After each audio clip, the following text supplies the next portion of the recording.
अस्सलाम वालेकुम, very good morning. मैं हूं माया खान और मैं हूं शाहजेब अहमद और आप देख रहे हैं सफेरे पाकिस्तान 92 पे बराह रास्त। और आज है 12 अगस्त और अगर जैसी हम बात कर रहे हैं और हमारे कदम बढ़ रहे हैं जश्न आज़ादी की 75th एनिवर्सरी की तरफ, जो कि ऑब्वियसली हमारे लिए बहुत स्पेशल है। कुछ स्पेशल डेज और भी दुनिया में मनाए जा रहे हैं। आज के दिन वर्ल्ड एलिफेंट डे भी मनाया जाता है और वर्ल्ड एलिफेंट डे के हवाले से ये कि जनाब एक हाथी जो है ना वो बड़ी खूबसूरत सी कहानी है, इंशाल्लाह प्रोग्राम में जरूर सुनाऊंगी। लेकिन कहा जाता है कि स्लो होता है और उसके जो बच्चा जन्म लेता है बड़े वक्त के साथ लेता है, लेकिन जब उसका बच्चा जन्म लेता है तो पूरी दुनिया को पता चलता है कि जनाब एक हाथी के बच्चे ने जन्म लिया है। सो आई थिंक एक और जो दिन है दुनिया में मनाया जाता है वो इंटरनेशनल यूथ डे के हवाले से, जिसकी बुनियाद यूनाइटेड नेशंस ने रखी। और कल हमने प्रोग्राम में बड़ा यूथ को है ना जो है वो उसके वाले से बहुत सारी यूथ हमारे साथ भी है ना, कल कितनी ज्यादा थी। तो आज जो है वो पूरी दुनिया में इंटरनेशनल यूथ डे भी मनाया जाता है और आज 12 अगस्त है। 12 अगस्त को बढ़ते हुए जो लम्हात हैं 92 के अगर अखबार की तरफ बात करें शाहजेब, तो इतना जबरदस्त जो एरिया है इसमें मैं देखा क़याम पाकिस्तान की जमहूरी जद्दोजहद के हवाले से एक पूरा जो हाफ पेज है वो जो है वो मेंशन किया गया है। इसमें हमारी हिस्ट्री बहुत जबरदस्त है कि कब ऑल इंडिया मुस्लिम लीग जो है उसकी कब गोल मेज कॉन्फ्रेंसेस का इनकाद हुआ, किस तरीके से उनकी ये असल में तारीख पर एक नजर है, पूरी तारीख पर नजर है से लेकर 1906 तक की। एग्जैक्टली अगर आप ये देखें कि जिस तरीके से अलग अलग दिनों के हवाले से अलग अलग ईयर्स के हिसाब से तस्वीर के साथ रेफरेंस दिया गया है, तो मेरे नजर में ये अखबार आप जरूर देखिएगा। हमें अपनी हिस्ट्री पता होना चाहिए, हमें जरूर पता होना चाहिए कि हमारा जो नेशनल एंथम है वो क्यों लिखा गया, क्यों दुनिया में बेहतरीन जो है वो तरानों में से हमारा तराना काउंट किया जाता है। लेकिन और भी चीजें जो अपडेट करनी है वो है प्रोग्राम के हवाले से। जनाब कराची में रात देर जो मौसम बदला और जो शाहजेब में डराया था उसे डराया था क्या हुआ ये रात में? नहीं, ये मैंने नहीं डराया था, ये बिल्कुल भी नहीं डराया था। ये डराया था हमें जवाद मेमन साहब ने, और सही डराया था क्योंकि जवाद मेमन साहब ने जैसा कि बताया था कि 11 तारीख से बारिशों का आगाज होगा। हमने वैसे ही गरज चमक के साथ कल रात बारिश देखी है। रात गए जो बारिश हुई, मेरे ख्याल में मैंने अभी तक कराची में ऐसे मौसम बड़ा मुश्किल से देखा। अच्छा, मैंने ऐसा मौसम कभी, अभी जिस तरह मैं कल पहुंची तो मैंने मक्का में कभी ऐसा मौसम देखा नहीं था, खुद से एक्सपीरियंस नहीं किया था। लाल आसमान, गरज चमक के साथ बिन मौसम की बरसात और बारिश, थंडरस्टॉर्म्स। और जब कराची पहुंचे तो वो वही जवाद भाई वाली बात के जवाद भाई मुझे अपडेट कर रहे थे आपका जो फ्लाइट है ना वो क्लियर होगी, आप पहुंच जाएंगी। लेकिन जब रात में जो बारिश देखी शाहजेब, ये तो कुछ बिल्कुल, और अचानक तकरीबन 2 घंटे का दौरानिया था जिसमें ये बारिश तेज चलती रही और मलीर, शाह फैसल, लांडी, शार फैसल समेत कई इलाकों में हमने देखा, क्लिफ्टन के इलाकों में भी, DHA के इलाके में भी, हर जगह पर बहुत तेज बारिश हुई और गरज चमक के साथ हुई। एक शोर भी सुनाई दे रहा था रात को शोर वाकई 1-2 बजे के राउंड। वो फिल्मों में नहीं दिखाते थे करके वो साउंड इफेक्ट ड्रामों में दिखाने के लिए कि बारिश हो रही है बाहर, अंदर जो है ना वो लकड़ी के सेट बना हुआ है। अच्छा, वैसे मुझे लग रहा था कि बारिश चलती रहेगी लेकिन अल्लाह का शुक्र है कि वो 2 घंटे के बाद रुक गई और उसके बाद वो शहर का हाल नहीं हुआ जो हम एक्सपेक्ट कर रहे थे। बट बच्चे बड़े खुश हैं, बच्चे खुश हैं, बच्चे बड़े खुश हैं क्योंकि उनके एग्जाम जो है ना वो मुलतवी हो गए इसलिए वो बड़े खुश हैं। और अगर ये बात करें जनाब के आज जो होने वाले वो सानवी तालीमी बोर्ड के जो शहर में होने वाले एग्जाम्स थे वो मुलतवी कर दिए गए बिकॉज ऑब्वियसली वो बारिश के हवाले से। और तर्जुमान तालीमी बोर्ड के मुताबिक तमाम मुलतवी शुदा पर्चे अब 23 अगस्त 2022 होंगे इसी साल ये बता दें आपको। लेकिन बड़ी खुशी होती है ऐसे टाइम पे जब बच्चों को पता लगे ना अचानक हमारे जो एग्जाम्स हैं मुलतवी हो गए। बहुत दफा हुए हैं हमारे मुल्क में, तो मसाइल चलते रहते हैं, कभी प्रोटेस्ट कभी कुछ तो मुलतवी हो जाते थे और मुलतवी होने के बाद बड़ी खुशी होती है। लेकिन खैर खुशी आपकी सिर्फ और सिर्फ है 23 अगस्त तक को आपके जो पर्चे हैं वो हो जाएंगे। तमाम उन्हीं मराकज में होंगे जहां पर डेडिकेटेड पर्चे होने थे। प्रोग्राम में आगे चलकर मौसम का हाल भी आपको बताएंगे कि अभी तो हमने देख लिया 2 घंटे की बारिश में क्या हुआ, लेकिन आगे क्या होने जा रहा है इस हवाले से भी आपको अपडेट करेंगे। लेकिन इसके साथ साथ हम देखते हैं कि जब बारिश होती है तो पानी तो खैर अलग आता है, हम पानी की बात नहीं करेंगे, बिजली चली जाती है, ये बहुत बड़ा हमारा एक मसला है। और जो लोड शेडिंग है वो काबू में नहीं आ रही है। हम देख रहे हैं कि लाहौर की अगर बात करें तो वहां पर भी 6 घंटे तक की बंदिश की जा रही है बिजली की। इसके साथ साथ फैसलाबाद में भी तकरीबन 8 घंटे की लोड शेडिंग की जा रही है। और कराची के वो इलाके माया जो मुस्तस्ना इलाके हैं, अब वहां वहां पर भी 4-5-6 घंटे बड़ी नॉर्मल बात हो गई है लोड शेडिंग। कल भी गई हुई थी, कल भी बिजली गई थी। अच्छा, मैंने एहतियातन सोते हुए जाती है, तो ये बड़ा मसला है। हाँ, वो जब आपको पता चलता है कि आपको जब एकदम से करके एक आवाज आती है, वो कीड़े और मच्छर की होती है। जब बरसात के बाद ना अजीब अजीब तरह के आते हैं कुछ नजर, कभी कोई ग्रे आ रहा होता है, कभी कोई बहुत ही डार्क ग्रे आ रहा होता है, कभी ब्लैक आ रहा होता है, कभी बिल्कुल व्हाइट सा होता है। हम कहते हैं हम ना सारी चीजें भूल के रिसर्च करते हैं ये कीड़ा कैसा है, तो ये सब बरसात के बाद आते हैं, क्योंकि हमने 1 घंटा गुजारना होता है, वो बड़ा मुश्किल होता है 1 घंटा गुजारना। सही बात है। घर में बच्चे जो है ना, हमारे भतीजे भतीजियों क्या कर रहे थे, वो जो फोन की लाइट होती है ना, उसके अंदर जो ना वो एनिमल शेडो बना रहे थे। और क्या किस किस्म के एनिमल्स निकलते हैं आपके घर में, पता करना पड़ेगा। खैर, बिजली का जो शॉर्ट फॉल है वो 6000 मेगावाट से ज्यादा हो गया है। कराची में इलेक्ट्रिक की जानिब से भी लोड शेडिंग, जैसे कि हमने आपको बताया, की जा रही है और शहरी अजियत में मुब्तला है। तो बड़ी एक नॉर्मल सी बात अब बन गई है इस वजह से, क्योंकि अब शहरी हर वक्त की अजियत में मुब्तला होते हैं। जब बारिश होती है तब मैं साउंड इफेक्ट दूंगी, उसके बाद अगली खबर बताएगा। ये साउंड इफेक्ट को मैं जो ना वो डायसेक्ट नहीं कर पा रहा, लेकिन खैर हुकूमत ने कराची वालों को फिर बिजली का जोरदार झटका देने का जो प्लान है वो मुकम्मल हो चुका है। और के इलेक्ट्रिक सार्फिन के लिए बिजली 11 रुपए 10 पैसे फी यूनिट महंगी कर दी गई है। लाइट सब बिल्कुल, ये जितने सार्फिन है उनके लिए खबर है। आप सबको एक अचानक जो बिल मिलेगा उसमें बहुत ज्यादा इजाफा होगा, तो इसके लिए आप ऑलरेडी मेंटली प्रिपेयर हो जाएं। ओह गॉड, हुकूमत का अवाम पर टैक्सों का नया बोझ जो है वो डालने का फैसला कर दिया गया है। हाँ, अभी शो नहीं बंद करें, अभी बिजली न बचेगा, बस ये 2 घंटे। जब से माया आती है ना, मैं आप लोगों को कितनी अच्छी खबरें दे रहा था 3-4 दिनों से, जैसी माया आई ना सारी ऐसी खबरें। मैं तो ऐसी जगह से आज अच्छी खबरें लेकर आऊंगी, आप लोग ऐसे ना सोचे। अच्छा होगा। 60 अरब रुपए के महसूलात का जो गैप पूरा करने के लिए मिनी बिल जो है पास, जो है मिनी बिल लाया जाएगा। ज़राए वजारत खजाना के मुताबिक टैक्स तरमीमी ऑर्डिनेंस 25 अगस्त से कबल आ सकता है। ये जो ऑब्वियसली खबर है। साथ में मैं अच्छी खबरें, क्या सदमा दे दिया शायद, मैं अब सैड हो गई। नहीं, इससे अगली खबर बहुत अच्छी है, वो आप दीजिएगा। मैं ये बता देता हूँ कि एफबीआर को हिदायत जारी कर दी गई है और एफबीआर ने भी 30 अरब रुपए के महसूलात के लिए इकदामात की तस्दीक कर दी है। लेकिन दूसरी जानब अब आपको थोड़ा सा खेलों के मैदान से बताएं कि बाबर आजम की क़यादत में हमारी कौमी टीम कहीं रवाना हो रही है, और वो रवाना हो रही है रॉटरडैम। और पाकिस्तानी टीम नीदरलैंड में 3 वनडे इंटरनेशनल पर मुश्तमिल सीरीज खेलेगी। क्या बात है, जबरदस्त जी, अच्छी खबर आ गई। Netherland is one of the places on my list जो मुझे जाना जरूर है, लेकिन बड़ी खूबसूरत जगह है जी। और खेल के हवाले से अगर बात करें, बाबर आजम का नाम आता है तो अच्छी अच्छी खबरें आती हैं। नीदरलैंड सीरीज के बाद कौमी जो टीम है हमारी वो दुबई भी जाएगी, जहां एशिया कप खेला जाएगा। कप्तान बाबर आजम का कहना है जनाब सीनियर और जूनियर्स का ये कॉम्बिनेशन है। I think it's going to be a good combo of seniors juniors playing together. वो एक बड़ों सीनियर्स की तरफ से अपलिफ्टिंग मिलेगा और जूनियर्स की तरफ से उनको एक खेलने का ना जरा मौका मिलेगा। जोश वाला यूथ में ज्यादा होता है तो वो सीनियर्स में मुंतकिल होगा। लेकिन साथ ये भी कहना है किसी टीम को हल्का नहीं लेना, और हल्का हम भी नहीं ले रहे। और एशिया कप में भारत के खिलाफ वर्ल्ड कप वाले एतमाद के साथ हम खेलेंगे और उम्मीद करते हैं कि हम एशिया कप में भी कामयाब हों। और नीदरलैंड में 3 वनडे मैच सीरीज हो रही है, इसमें भी हमें कामयाबी। अच्छा, एशिया कप में ये लोग मुकाबिल भारत भी होंगे, वो भी सामना होगा, बड़े इंटरेस्टिंग मैचेस होंगे। बिल्कुल, एशियन टीम्स होंगी और उसके बाद मैचेस उसके भी आगाज होगा। इस हवाले से आपको अपडेट करते रहेंगे एशिया कप में क्या होने जा रहा है। साथ में 75वां यौम आज़ादी एक शायाना शान तरीके से मनाने की तैयारियां जारी हैं। हम देख रहे हैं गली मोहल्लों में जो परचम हैं, बैजेस हैं, वो भी बच्चे लगा रहे हैं, साथ में झंडियां भी लग रही हैं। इसके साथ साथ जो इसका सामान है सारा जश्न आज़ादी का, उसकी फरोख्त में भी इजाफा हो गया है। जो स्टॉल उस पर रश बढ़ गया है, बच्चे इकट्ठे हो गए हैं, फैमिलीज आ रही हैं, सब कुछ हम देख रहे हैं गहमा गहमी। फिर रोज की तरह हम आपको इस तरह कल हम दोनों बात भी कर रहे थे कि हम फिर वो सियासत तलकीन करेंगे, अपने लिए भी आपको भी हम शेयर कर सकते हैं। हम तो अपने आप से शुरू कर सकते हैं कि हम कोशिश करें, मैं कोशिश करूं कि जो झंडियां हम इस्तेमाल करें उनको संभाल के रखें, ताकि हम उनको एक तो पैसे बचाएं, बार बार खरीदने की जरूरत नहीं है। दूसरी चीज आपका कौमी परचम है, जब वो पैरों के नीचे आता है तो उसकी इज्जत जो होती है ना वो बहुत ज्यादा चोट लगती है, उन बड़ों को लगती है, बच्चों को लगती है, फैमिलीज को लगती है। आप प्लीज का ख्याल रखें। तीसरी चीज ये कि जो भी बैजेस आपके पास पिछले साल थे पहले उनको ढूंढने की कोशिश करें, बजाय इसके कि आप नए बैजेस लें। वो कहाँ गए जो पिछले साल दिलाए थे? पुराना पाकिस्तान की तरह आपका, हम नया पाकिस्तान ढूंढ रहे हैं। बड़ी गलत बात है। झंडा तो वही है हमारा। वफाकी वजीर इत्तलात मरियम औरंगजेब साहिबा और बड़े अच्छे स्टेप्स ले रही है, खासतौर पर जश्न आज़ादी के हवाले से। और 75वें यौम आज़ादी की मुनासबत से उन्होंने डिजिटल फोटोग्राफी नुमाइश का इफ्तिताह कर दिया है, जो कि बड़ा अच्छा स्टेप है। और वो ये भी कहती है कौमी तराने की जदीद तर्ज पर दोबारा रिकॉर्डिंग भी की गई है, जो कि बहुत जल्द आप लोगों के सामने लाई जाएगी। और हम उम्मीद करते हैं कि बहुत वो अच्छी भी लगेगी। तो हम जब 14 अगस्त के कपड़े पहनेंगे तो हम भी जो है इसमें हम भी एक्चुअली 92 भी एक जो है कैंपेन चला रहा है, बिल्कुल 92 पर आप लोग अपनी पिक्चर सेंड कर सकते हैं, वो पिक्चर्स ऑन एयर की जाएंगी। अगर मैं वो नंबर भी आपसे शेयर कर दूं 0334192028 पर आप अपनी व्हाट्सएप कर सकते हैं बच्चों की पिक्चर्स कौमी परचमों के साथ, और वो ऑन एयर की जाएंगी 92 की स्क्रीन पर। हम भी जो है ना तस्वीरें खींचेंगे और हम भी तस्वीर भेजेंगे 92 पे, और पता चला चाहिए कि दोनों एंकर्स जो है ना मॉर्निंग शो वाले वो भी जो है वो 14 अगस्त की तैयारियों में भरपूर हिस्सा ले रहे।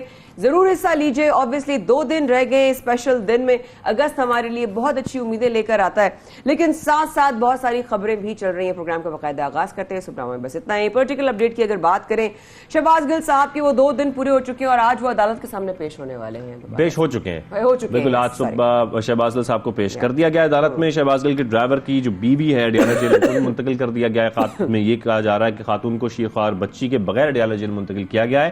शहबाज गिल के जो मुलजिम थे उनको भी 2 रोजा जिस्मानी रिमांड उनका मंजूर कर लिया गया है। दूसरी जानब हम ये देख रहे हैं जो मेडिकल रिपोर्ट आई है, शहबाज गिल साहब ने जो इल्जाम लगाया था, कहा था कि मुझ पर तशद्दुद किया गया है, तो जो मेडिकल रिपोर्ट सामने आई उसमें पीटीआई रहनुमा शहबाज गिल पर तशद्दुद साबित नहीं हुआ है। लेकिन शहबाज गिल साहब ने जो है वो अपना जो है वो पीठ जो है वो दिखाई है कि मुझे तरीके से अदालत में उन्होंने दिखाया कि जी मुझे फिजिकल जो है वो जिस तरह मुझे अटैक किया गया है, मुझे अब्यूज किया गया है, वो उन्होंने दिखाने की कोशिश की। बहरहाल इस पर हम बात करते हैं। हमने वक्त दिया है, हमें ज्वाइन किया प्रोग्राम में इस वक्त नून लीगी सीनियर रहनुमा गौहर बलोच साहब ने। अस्सलाम वालेकुम अली गौहर बलोच साहब, बहुत शुक्रिया प्रोग्राम में शामिल होने के लिए। Very good morning. उम्मीद करते हैं आपके लिए अच्छे दिन गुजरे और अच्छे जो है आने वाले दिन जो है पाकिस्तान के लिए बेहतरी लेकर आए। लेकिन इमरान खान साहब ने 13 अगस्त को अवाम को इकट्ठा करने का जो है कह दिया, और साथ में आज की भी खबर है कि जनाब उन्होंने कहा है कि कल बताऊंगा आजादी कैसे जो है वो लेते हैं।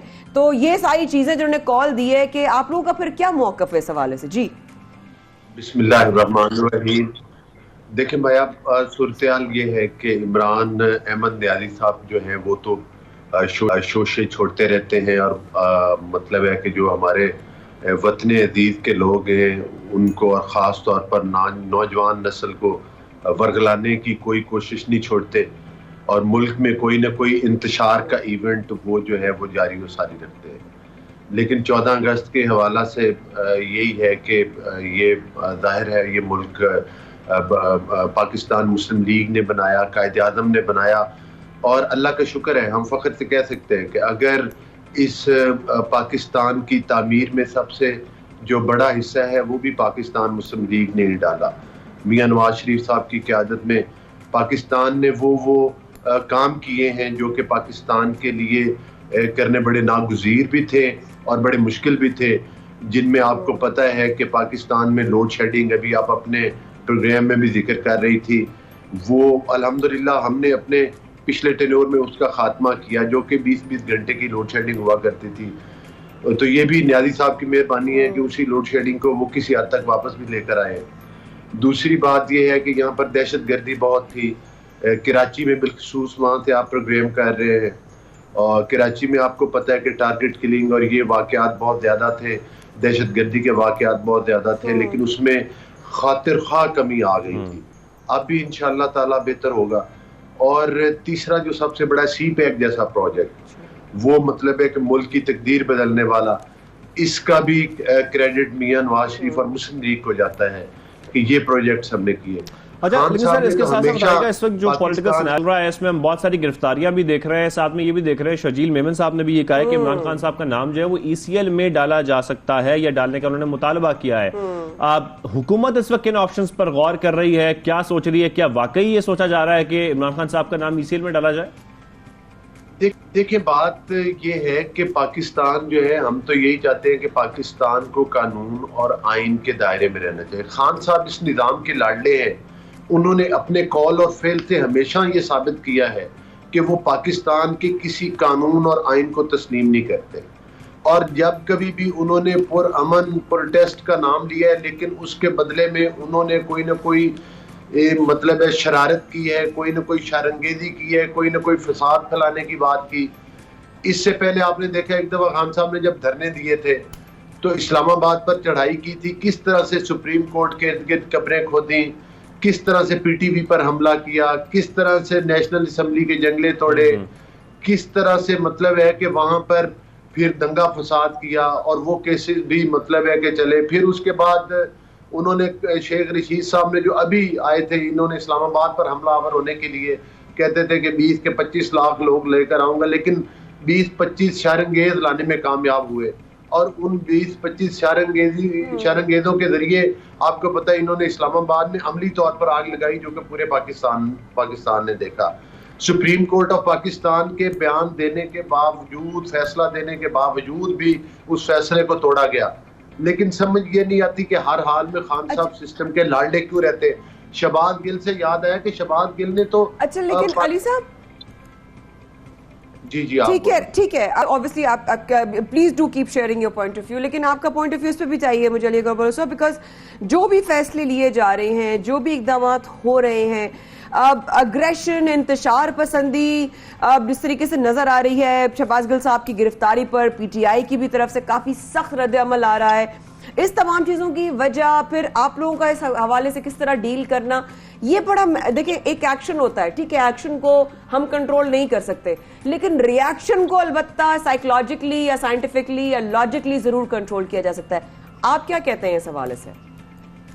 देखिए बात ये है कि एक हद होती है, मतलब है कि ये आप एक तो मैं मादरत से माया, मैं आपकी इस बात से इत्तेफाक नहीं करता कि पीटीआई की तरफ से बहुत रिएक्शन आ रहा है शहबाज गिल की तरफ से, बयान की तरफ से, लेकिन बात ये है कि पीटीआई वाले तो ऑलमोस्ट इमरान न्याजी साहब ने तो जो बात की वो तो उसकी तकरीबन हाँ में हाँ मिला रहे थे, और जो बाकी लोगों ने भी बातें की हैं वो घुमा फिरा के कर रहे थे, ऐसा नहीं करना चाहिए, उसको पकड़ना चाहिए। देखिए यकीनी तौर पर एस्टेब्लिशमेंट पर सभी लोगों ने तनकीद काफी पार्टीज ने की है, जाहिर है जहां से कोई गिला शिकला है, इख्तलाफ होगा, जरूर तनकीद करेंगे।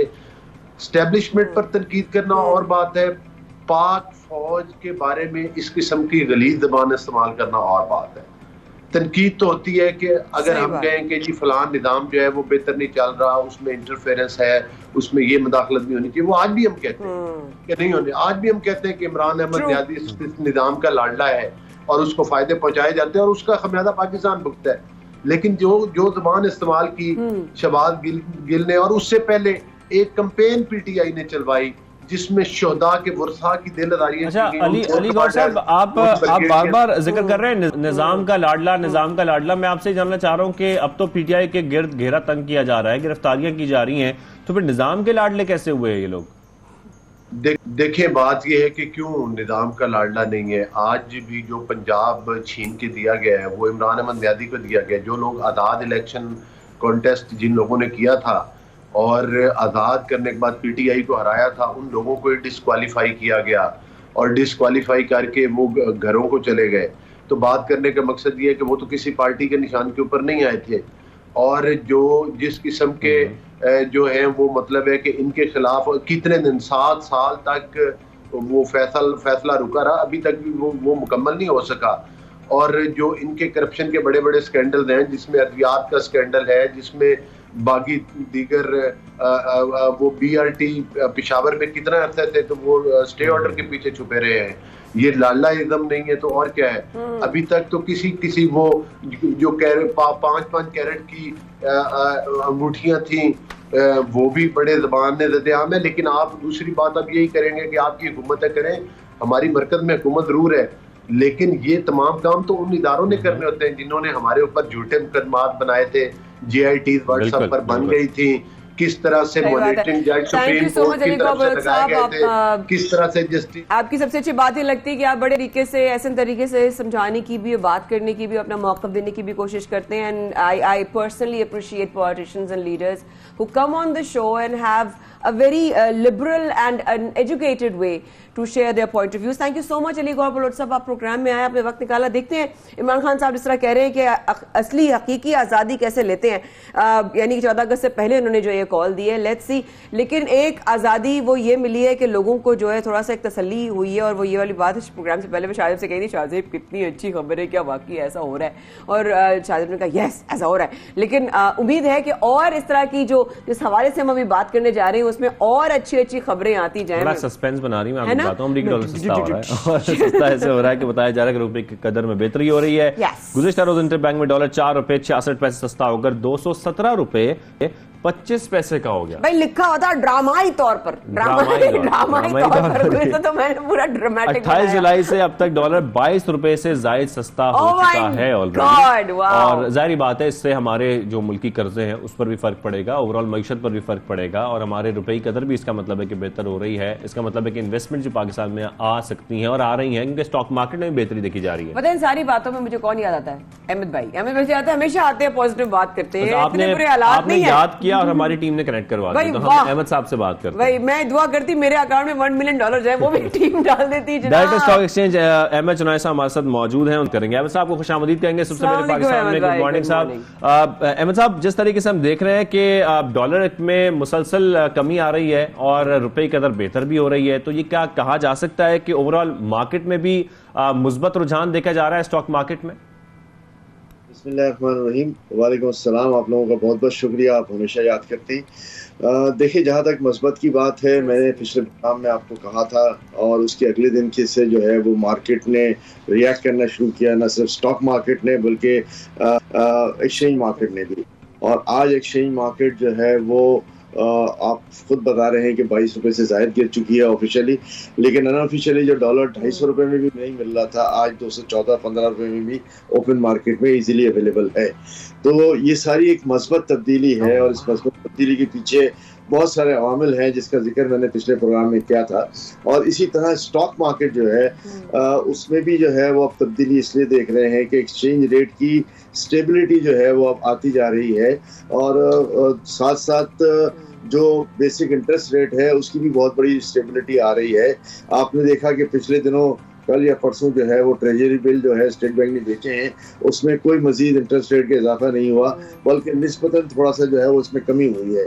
तो मैं ये समझता हूँ कि ओवरऑल पोजीशन जो है वो पॉजिटिविटी की तरफ है।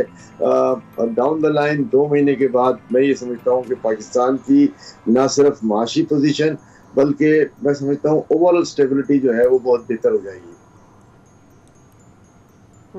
अल्हम्दुलिल्लाह। तो फिर इस तरीके से हम, जब आपने लास्ट टाइम बताया था और वाकई में उसके बाद जो एक टर्न आया और बड़ी उम्मीद रख रहे हैं कि आगे आने वाले दिनों में, क्योंकि मुझे भी अभी सफर करना है थोड़े दिनों बाद, तो मैं ये सोचूं जल्दी से डॉलर नीचे और आ जाए। लेकिन अब सरमायाकारों की अगर बात करें कि अब उनका कॉन्फिडेंस कितना बेटर हो रहा है, क्या उनकी उम्मीदें अब ज्यादा और स्ट्रेंथ पकड़ रही हैं, जरा इसके बारे में बताइएगा।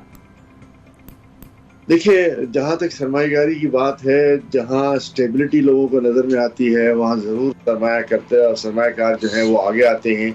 पिछले दिनों तकरीबन 2000 पॉइंट मार्केट बढ़ी है, कल 200 पॉइंट गिरी थी, लेकिन जहां 5% के करीब मार्केट बढ़ जाए वहां मार्जिनल जो है वो अगर मार्केट गिरती है तो ये रोज़ का अमल है, लोग प्रॉफिट टेकिंग भी करते हैं। लेकिन मैं समझता हूं कि आज जो पाकिस्तान में पी रेशो 3.5-4 के करीब है वो आइडियली 10-12 के करीब होना चाहिए। तो इसका मतलब ये है कि मार्केट में एक बहुत बड़ी गुंजाइश मौजूद है।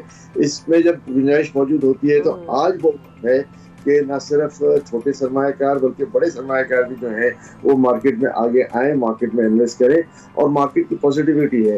देखिए, जो कुछ भी पॉलिटिकल सिचुएशन है वो अपनी जगह पर है, लेकिन उससे कोई रातों रात कंपनी की पूरे साल की परफॉर्मेंस जो है वो मैटर नहीं करती। पूरे साल की परफॉर्मेंस में पिछले साल में अगर आपने अच्छा रेवेन्यू जनरेट किया है, कंपनी ने अच्छा मुनाफा दिखाया है और जो कि अब नजर आ रहा है मुख्तलिफ कंपनियों की जो रिपोर्ट्स आ रही हैं, और फिर पिछले 3 महीने की भी रिपोर्ट्स अगर देख लें तो मैं समझता हूं कि ये आइडियल पोजीशन है कि यहाँ सरमायाकारी के लिए लोगों को आगे आना चाहिए और इसमें आगे जाके लोगों को एक बहुत बड़ा बेनिफिट मिल सकता है।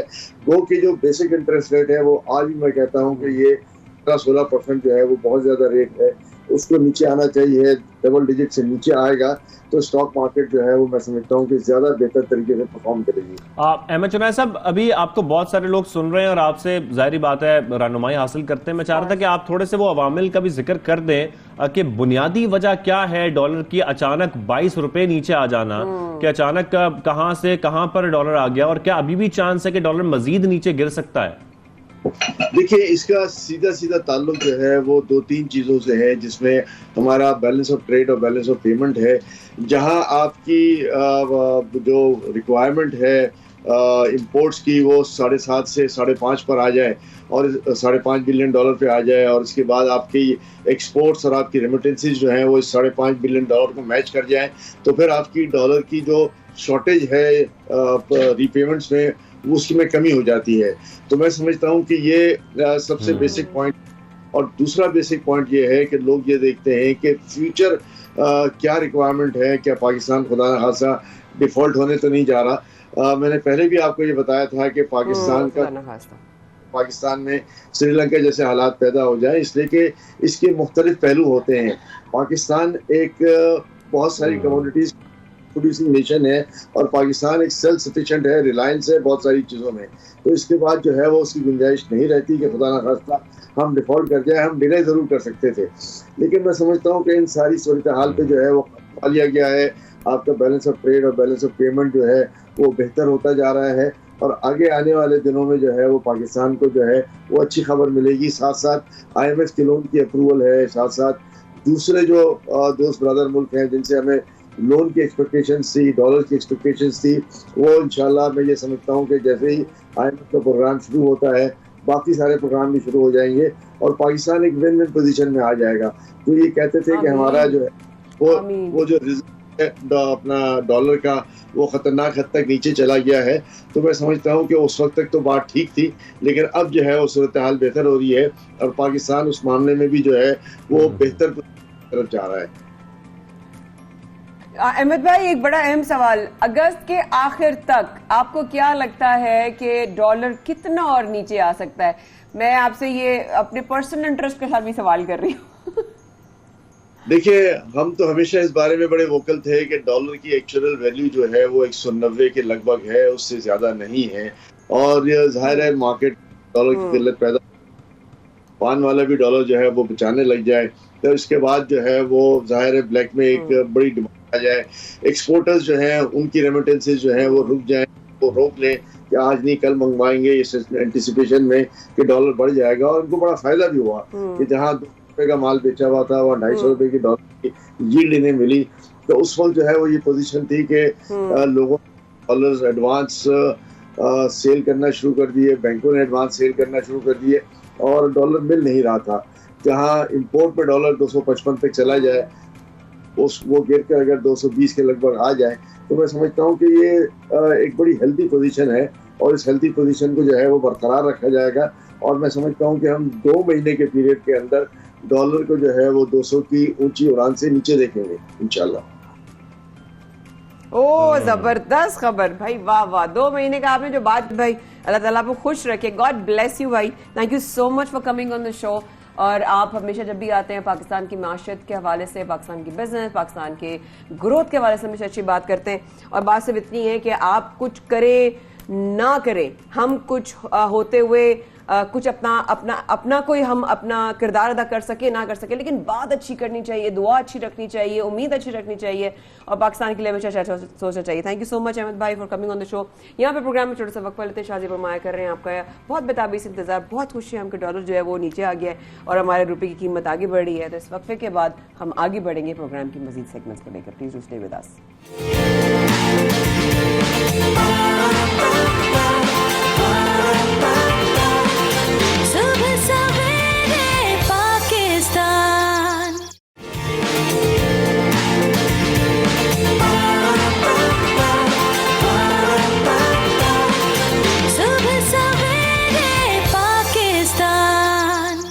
वेलकम बैक, आप देख रहे हैं सुबह सवेरे पाकिस्तान। और ब्रेक से पहले हम जिक्र कर रहे थे कि मईशत हमारी कितनी बेहतर हो रही है, जो रुपए की कदर है उसमें कितनी बेहतरी आ रही है, डॉलर कितना नीचे जा रहा है। लेकिन इसके साथ साथ कुछ और मामलात भी हैं जो कि मईशत से जुड़े हैं और आपके साथ शेयर करना बहुत जरूरी है, क्योंकि वो गैलप पाकिस्तान जो कि बहुत अच्छे सर्विस करता है और मुनफरिद सर्विस सामने लेके आता है। एक बार फिर उन्होंने बड़ा अच्छा सर्वे किया और उसमें जो चीजें सामने आई है कि 52% पाकिस्तानी ये बात मानने को तैयार नहीं है कि हुकूमत के पास IMF की शर्त के मुताबिक पेट्रोल महंगा करने के सिवा कोई दूसरा ऑप्शन नहीं था। यानी कि लोग ये मानते हैं कि कोई और ऑप्शंस थे उनके पास उनके पास ऐसे ऑप्शंस मौजूद थे कि जिस तरीके से पेट्रोल को सस्ता किया जा सकता था, लेकिन उन्होंने पेट्रोल महंगाई तो किया। 92% आवाम का ये सोचना है कि कोई और ऑप्शन नहीं ऑप्ट किया गया और ऑप्शन ये ऑप्ट किया गया IMF की तरफ। बिल्कुल, और हुकूमत ने मुआशी मसाइल की निशानदेही के लिए सही इनिशिएटिव नहीं लिए। इसके साथ साथ 73% पाकिस्तानी ये मानने को तैयार नहीं है कि बजट 2022-23 में हुकूमत ने मईशत को सही समत में लाने के लिए कोशिशें की हैं। लेकिन ये लोग क्या सोच रहे हैं, 73% क्या सोचते हैं और 52% क्या सोचते हैं, इसके साथ साथ जो एक और फिगर सामने आ रही है 71% पाकिस्तानियों को क्या लगता है, इस हवाले से हम बात कर लेते हैं। दादुशुमार क्योंकि हमने आपको बता दी है, लेकिन इनको समझना बहुत जरूरी है कि ये क्यों किया गया है और ये असल में लोग कह क्या रहे हैं। तो ये जानने के लिए हमने रब्ता किया executive director Gallup Pakistan Gilani sahab से, उनसे ही हम जान लेते हैं। बिलाल साहब, गुड मॉर्निंग, कैसे हैं आप? ठीक ठाक हैं? क्या खैरियत से? बिलाल भाई, ये हम दादा शुमार तो बता रहे हैं, बड़े दिलचस्प नहीं है, लेकिन जरा मुझे बताइएगा कि ये IMF की शराइत के हवाले से लोग क्या राय रखते हैं, क्या कहा लोगों ने? जी, इस पे इस दफ़ा हमने ये सोचा कि जनरल पब्लिक के अलावा हम जो एलीट पाकिस्तानी हैं और ख़ास तौर पे ऐसे लोग जो मईशत से जुड़े हुए हैं, तो इसमें एक कैटेगरी है चार्टर्ड मैनेजमेंट अकाउंटेंट्स की। तो हमने उनकी एक जो एसोसिएशन है उसके साथ मिलके ये सर्वे किया और ऐसे लोग जो बिजनेसेस के साथ बिजनेस को मैनेज करते हैं उसके बारे में राय रखते हैं, हमने सोचा कि हम उनसे भी एक राय लें बजट के हवाले से। और ऐसे पाकिस्तानी जो बड़े कारोबारी हैं, जो सनतकार हैं, पॉलिसी मेकर्स हैं, उनको भी इस सर्वे में शामिल करें। तो उस सर्वे के नतायज आपने सामने रखे कि एक तरफ हुकूमत का ये दावा है कि इस बजट में तमाम कड़वे घूंट जो आवाम ने पीने हैं वो इसलिए पीने क्योंकि IMF उसकी कसूरवार है। तो जब ये सवाल हमने पॉलिसी मेकर से पूछा, चार्टर्ड मैनेजमेंट अकाउंटेंट से पूछा, तो उसमें वहाँ एक कंसेंसस इस तरह का नहीं पाया गया, बल्कि 52% ने ये कहा कि इनमें से जो मुश्किल इक़दामात हैं वो IMF के कंधे के ऊपर रख कर हुकूमत अपने किसी मफाद के लिए और अपने फ़ायदे के लिए कर रही है। असल में इसकी इतनी ज़रूरत नहीं थी और इससे कम मुश्किल बजट भी पेश किया जा सकता था। ये एक मुनफरिद बात है कि इस बजट में हुकूमत ने अपने आप को जस्टिफाई करने की कोशिश भी नहीं की, बल्कि यही कहा है कि हाँ वाकई बजट बहुत मुश्किल है और अब आम पर एक मुख्तलिफ तरह के प्राइस बॉम्ब्स हम छोड़ रहे हैं क्योंकि IMF ने कहा है। तो ऐसा मालूम होता है कि जो स्टेक होल्डर्स हैं वो उनकी इस बात को इस वक्त एटलीस्ट इस वक्त तो मानने के लिए तैयार नहीं है। अच्छा बिलाल भाई, having a lot of ACCAs and CAs in my family, I know कि उनका बड़ा एक इंटरेस्टिंग पॉइंट ऑफ व्यू होता है कोई भी सवाल समझने का और कोई भी सवाल का जवाब देने का। वो एक अलग ही पॉइंट ऑफ व्यू लेकर आते हैं और बंदा कहता है ये कहाँ से दिमाग आया आपका। तो जब आपने इनसे सवाल किए तो किस तरह के सवाल जो है वो पूछे गए और किस तरह उन्होंने उसके जवाबात को जो है ना वो टेक्निकली या उन्होंने वो आपको उसको जवाब दिया? जी बिल्कुल। तो पार्टली ये कि ये जो सेगमेंट हमने इंटरव्यू किया इनका इकोनॉमी से और बिजनेस से क्योंकि काफ़ी गहरी निगाह भी होती है, तो उनके रिस्पॉन्सेस स्लाइटली मोर नुअंस्ड हैं, डीपर हैं, कॉम्प्लेक्स हैं। तो एक तरफ तो उन्होंने बजट के हवाले से कोई मुस्बत राय नहीं दी, मगर दूसरी तरफ उन्होंने कुछ जो प्रॉब्लम्स हैं पाकिस्तान के लॉन्ग टर्म उनकी तरफ भी निशानदेही की। मसलन ये कि पाकिस्तान में टैक्स जो है वो क्यों गरीब आदमी पर ही लगता है। तो उन्होंने हमें ये निशानदेही की कि पाकिस्तान का सबसे बड़ा मसला ये है कि जो बड़ा टैक्स पेयर है उसको हुकूमत टैक्स नहीं कर पाती, बल्कि छोटे टैक्स पेयर को ही मज़ीद फ्लीस करती रहती है। इसमें एक रीसेंट एग्जांपल जो है वो पाकिस्तान में रिटेलर्स जो हैं उनसे हुकूमत ने टैक्स करने का वादा किया और ये कहा कि अच्छा जो सैलरीड तबका है उसको तो हम टैक्स कर रहे हैं, तो अब हम रिटेलर्स को भी ले आएंगे, दुकानदार को जो टैक्स बहुत कम पे करते हैं। तो उन्होंने इन सर्वे रिस्पोंडेंट ने हमें ये इस बात का इजहार किया कि हुकूमत इस मामले में नाकाम हो जाएगी। और फिर कुछ ऐसे बाद यही देखने में आया कि हुकूमत ने वो रिटेलर्स से मुतालबा वापस ले लिया क्योंकि उन्होंने पॉलिटिकल प्रेशर डाला। तो कुछ इस तरह की एक उन्होंने डीपर बातें भी हमें बताई। कुछ जो बड़े बिजनेसेस के ऊपर हुकूमत ने टैक्स लगाया इसके बारे में उन्होंने मुस्बत राय दी। उनका ख्याल है कि जो बैंक्स हैं उन पे सुपर टैक्स लगा है, तो इससे आम पाकिस्तानी, जो छोटा पाकिस्तानी है, उसमें पॉवर्टी रिडक्शन के जो चांसेस हैं वो बढ़ जाते हैं। मगर जनरली एक जो इकॉनमी के बारे में एक थोड़ी सी मायूसी सी पाई गई इन स्टेक होल्डर्स से, जो कि इकॉनमी को बहुत करीब से देखते हैं, तो एक तशवीश का बाइस है कि एक तरफ हुकूमत का बयानिया है और दूसरी तरफ जो लोग एक्चुअली बिजनेस कर रहे हैं। अच्छा बिलाल भाई, ये तो होल्डर्स की बात हो गई कि उनमें थोड़ी सी मायूसी पाई जाती है, लेकिन अगर हम आम आवाम की बात करें तो वो क्या सोचते हैं कि हुकूमत ने जो स्टेप्स लिए हैं मईशत के लिए, मईशत की बेहतरी के लिए, क्या वो ठीक थे? जी, इस पे अनफॉर्चुनेटली ऐसा नहीं है। सो एक आम पाकिस्तानी की भी यही राय है कि इस वक्त हालात बहुत मुश्किल हैं, और उसकी एक बहुत बड़ी वजह, यानी उनको जो लॉन्ग टर्म कोई फिक्सेस हैं पाकिस्तान के, जो मिफ्ता इस्माइल साहब कहते हैं कि हम मुश्किल फैसले कर रहे हैं, उनको तो उसके बारे में समझना या उसके बारे में कोई इल्म रखने की एक बहुत मुश्किल एक उनके लिए मरहला है। उनके सामने जो चीज़ है वो ये कि इस महीने में पाकिस्तान में जो महंगाई हुई वो पिछले 15 साल में सबसे ज़्यादा थी। बिजली के बिलों में एक साल में 100% इजाफा हो चुका है। सिर्फ एक साल में 30% गंदम की कीमतों में और खाने पीने की कीमतों में। तो जब हम आम पाकिस्तानी से राय लेते हैं तो उसकी राय बजट के हवाले से इन स्टेक होल्डर्स से भी ज़्यादा मनफी है। अब कुछ टाइम आहिस्ता आहिस्ता अगर बदलेगा तो हो सकता है कि लोगों की तवक्कुआत में कोई बेहतरी आए। इस वक्त एक मायूसी सी भी पाई जाती है कि ये जो करंट हुकूमत है, ये अपनी इकॉनमी के हवाले से इनके इक़दाम जो हैं वो सिर्फ और सिर्फ इस वक्त एक कड़वा घूंट ही पेश कर रहे हैं। उसके जो फ़वायद हैं वो कब नज़र आते हैं, इसके बारे में एक मायूसी सी है कि पहले भी बहुत से हुक्मरान हमें इस तरह के दावे करते रहे। तो अनफॉर्चुनेटली मैं सुबह सुबह आपके साथ एक मायूसी की बात कर रहा हूँ, मगर ये कि इस वक्त अवामी राय और स्टेक होल्डर्स की राय अनफॉर्चुनेटली पेसिमिस्टिक है। बिल्कुल right. Thank you so much Bilal भाई, आप प्रोग्राम में आए हैं, आपके लिए बहुत सारी दुआएं कि अल्लाह ताला आपके लिए बहुत अच्छे मामला करें, और आप ऐसी ही अच्छी अच्छी सर्विस शाहजेपुर में मुझे कहते हैं आप हमसे शेयर करते रहे। और बड़ा इंटरेस्टिंग सीएस के जो पॉइंट ऑफ व्यू होता है ना, एक तो they have a very interesting sense of humour, and plus क्योंकि वो इतना पढ़ पढ़ के जो है ना, उनका दिमाग माशाल्लाह इतना पॉलिश हो चुका होता है कि वो हर चीज के बड़े टेक्निकल पॉइंट्स में जाते हैं। सो अब जब टेक्निकल पॉइंट की तरफ से हट के हम उस पॉइंट की तरफ जाते हैं जो पाकिस्तान के इमेज के हवाले से, और ये 14 अगस्त इस तरह बहुत बड़ा दिन हमारे लिए आ रहा है। अभी थोड़े दिन पहले हमने देखा हमारे प्रोग्राम में माशाल्लाह I think we are the only morning show या only show that has a lot of foreigners coming on it. हमारे पास LA से बहुत लोग आए, हमारे पास UK से बहुत फॉरेनर्स आते हैं, हमारे पास न्यूजीलैंड से जो हमारे साथ फैमिली जिसे ज्वाइन की थी उसने, उनका एक बहुत बड़ी उनकी फॉलोइंग है, और बहुत सारे लोगों ने मुझे मैं जब उम्रे पे थी अभी कल परसों तक, तो शाहजेब कितने लोगों ने मुझे वो वीडियो शेयर की, देखिए आप लोगों की वीडियो, आप लोगों का पूरा शो इस तरह आया। मैंने कहा चले thank you so much. I think आजकल वो फैमिली जो है वो न्यूजीलैंड में, सऊदी अरब में जब मैं सऊदी अरब में थी तो उन्होंने मुझे टाइम्स ने ना बड़ा मैसेज किया कि हम लोग भी सऊदी अरब में। मैंने कहा दैट्स हाउ नाइस।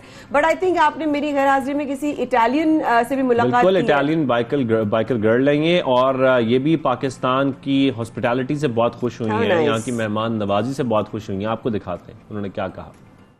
आज हम आपकी मुलाकात करवा रहे हैं एक ऐसी बाइक राइडर से जो कि निकली हैं पूरी दुनिया घूमने के लिए। जब हम बाइक का जिक्र करते हैं तो अक्सर हम मुख्तलिफ बाइक राइडर्स को आजकल देख रहे हैं, रुझान बहुत ज़्यादा बढ़ता जा रहा है इवन पाकिस्तान में भी, कि कोशिश की जाती है पाकिस्तान टूर किया जाए बाइक्स पर, और मुख्तलिफ जो ग्रुप्स हैं वो इनकाद भी करते हैं, ऐसे इवेंट्स भी ऑर्गेनाइज करते हैं, और अक्सर प्लान भी उनके इस किस्म के बनते हैं कि वो निकलते हैं और कुदरती हुस्न देखने के लिए बाइक राइड की जाती है मुख्तलिफ इलाकों में, खास तौर पर नदीन एरियाज में। तो इस तरीके से हम ये सब कुछ देख रहे हैं, लेकिन खास तौर पर जब ये जिक्र आता है कि कोई अकेली खातून मुख्तलिफ ममालिक का सफ़र करने के लिए निकली है और वो भी अकेली, तो ये सोचना भी हमें थोड़ा सा मुश्किल लगता है कि वैसे खैर कोई खातून हो या कोई मर्द हो, बाइक पर अकेले राइड करना वो भी दुनिया भर के मुख्तलिफ ममालिक, ये वाकई बड़ा मुश्किल काम है। आपको बहुत चैलेंजेस आते हैं, मौसम की सख्तियाँ होती हैं, बीच में लैंग्वेज बैरियर्स होते हैं, ये सब इशूज़ आते हैं। लेकिन हम जिनका जिक्र कर रहे हैं इनका इटली से ताल्लुक है, एलेना इनका नाम है, और हम ये जानना चाह रहे हैं कि अब वो पाकिस्तान तो पहुंच चुकी हैं, लेकिन वो किन ममालिक से होती हुई आई हैं और अब पाकिस्तान पहुंची हैं। तो आपकी मुलाकात करवाते हैं एलेना से। Elena, good morning, how are you doing?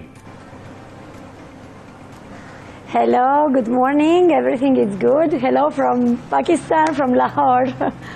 So, Elena, how's your experience so far if we only talk about Pakistan? So good. It was very short. I just entered Pakistan a few days ago. So my first experience was crossing the Balochistan area, which we all know that it's a little bit sensitive, so I had to cross it in some special conditions.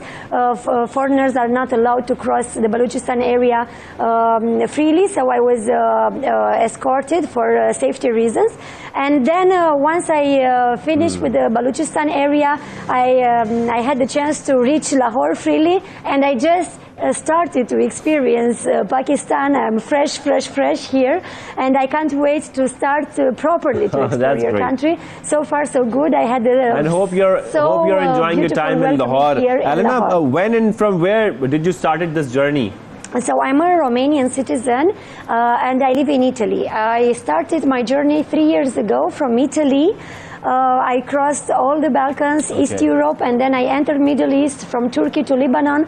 I crossed all the Arab countries, all the Gulf countries. I was stuck for pandemic for a while in some countries, and then finally I did Iraq, Iran, Pakistan, and here I am, yeah. So how many countries have you already seen? Many. I don't count them, more than 25 in this trip. I did also a part of Africa. I did also a part of Africa before I started this trip, so I have also some countries there. I don't count them usually, but I can count the flags here on my motorcycle. There are so many. That's great, that's great. Elena, there are so many girls out there, especially in Pakistan, listening to you, and they must be following you, and they really want to visit the entire world. They really want to go out on a bike. I know it's very difficult to visit, most of the countries on a bike. It's difficult for a woman. So have you faced any challenges while riding to different countries? Actually, apparently it's difficult. It's not that difficult. At least for me, it is not difficult from the point of view of the motorcycle or traveling. I never faced any important major difficulty. Of course, sometimes I have to face some bad roads. I went to the desert, to the mountains with this heavy bike that is not exactly the best bike to travel with. But these are just small details. How could you drive a bike in a desert? Actually, once. When you want to do it, you can find a way, you know. You can always find a way. It seems so difficult. I'm very attracted by I'm very attracted by deserts, so I did all my best to reach it, and yeah, actually you can always find a way. It is not difficult as long as you put away your fears and as long as your priorities are very clear. Of course, we are also talking about passport privileges and all this. I can consider myself a very lucky person that my passport allows me to go to easily go in many countries, but still it is not. We can also start with small steps. We can also start with places where we are allowed to go, with countries around our country, not necessarily to aim to go right away everywhere. So with small steps we can reach big goals. We have also heard about your world record. Are you trying to make a world record on something? I don't know exactly. It's more a personal record. I want to complete the world tour without hotels. So it's been 3 years since I'm traveling now, and I never took a hotel. Everywhere I go, I'm hosted by locals. And sometimes I'm camping only because I want to enjoy the nature, some amazing places and like this. But everywhere I go, I'm hosted by locals, trying to create, how I like to call it, a universal network of souls, to prove that everywhere, we belong everywhere, that our home is everywhere. This is one of my taglines, home is everywhere, and that there is everywhere a good side of the world. And the world is not going that bad as people sometimes are trying to picture it us, no? So this will be more my personal record to complete the world tour without hotels. Then if it can turn into a Guinness record, I don't know, I don't care too much about this kind of affirmations, and you know, it is more about my personal challenge. It's very difficult for you, but how Pakistani locals are treating you? It's not difficult at all, come on. Pakistani people are treating me so well, so well. Actually, I'm overwhelmed the way I was received, especially here in Lahore, and I had also a stop in Bakar. The way the people are receiving me, and they are treating me, and they are protecting me, because even crossing Balochistan with all the escort, they were like trying to protect me and to take care of me. So this is overwhelming. It's so beautiful. And this makes me feel home even here in Pakistan. Would you like to say something as a tourist to all Pakistanis at the end, please? What to say, that I can't wait to meet as many as possible of you. Thank you for all being such a good people, and the traveler the entourage in the travelers world, the Pakistani people, they have a very good reputation. All the travelers are talking so nice about Pakistani people, so that's why actually I'm here. And as a big surprise for me, I will reunite with one of my relatives, with my 15 years old young niece, and I will travel with her in Pakistan. So I choose Pakistan because it has a good reputation, considering the welcoming of people. So I want to thank them so much, and keep going, highlight the beauties of your country, and thank you for receiving us so warmly. That's really important. And I hope, Elena, you are enjoying your time here. Thank you very much for joining us. Elena from Italy हमारे साथ मौजूद थी और उनसे गुफ्तगू हो रही थी इस हवाले से। पाकिस्तान के टूर पे हैं वो, 25 से ज़ायद ममालिक सफ़र कर चुकी हैं, वो बाइक पर ट्रैवल कर रही हैं, अकेले कोशिश करती हैं होटल में स्टे ना करें, और जो लोकल्स होते हैं उनके पास स्टे करती हैं। इस तरीके से वो टूर कर रही है, पाकिस्तान का एक पॉजिटिव इमेज को प्रमोट करने की कोशिश भी कर रही हैं, और बता रही हैं कि पाकिस्तान कितना खूबसूरत है।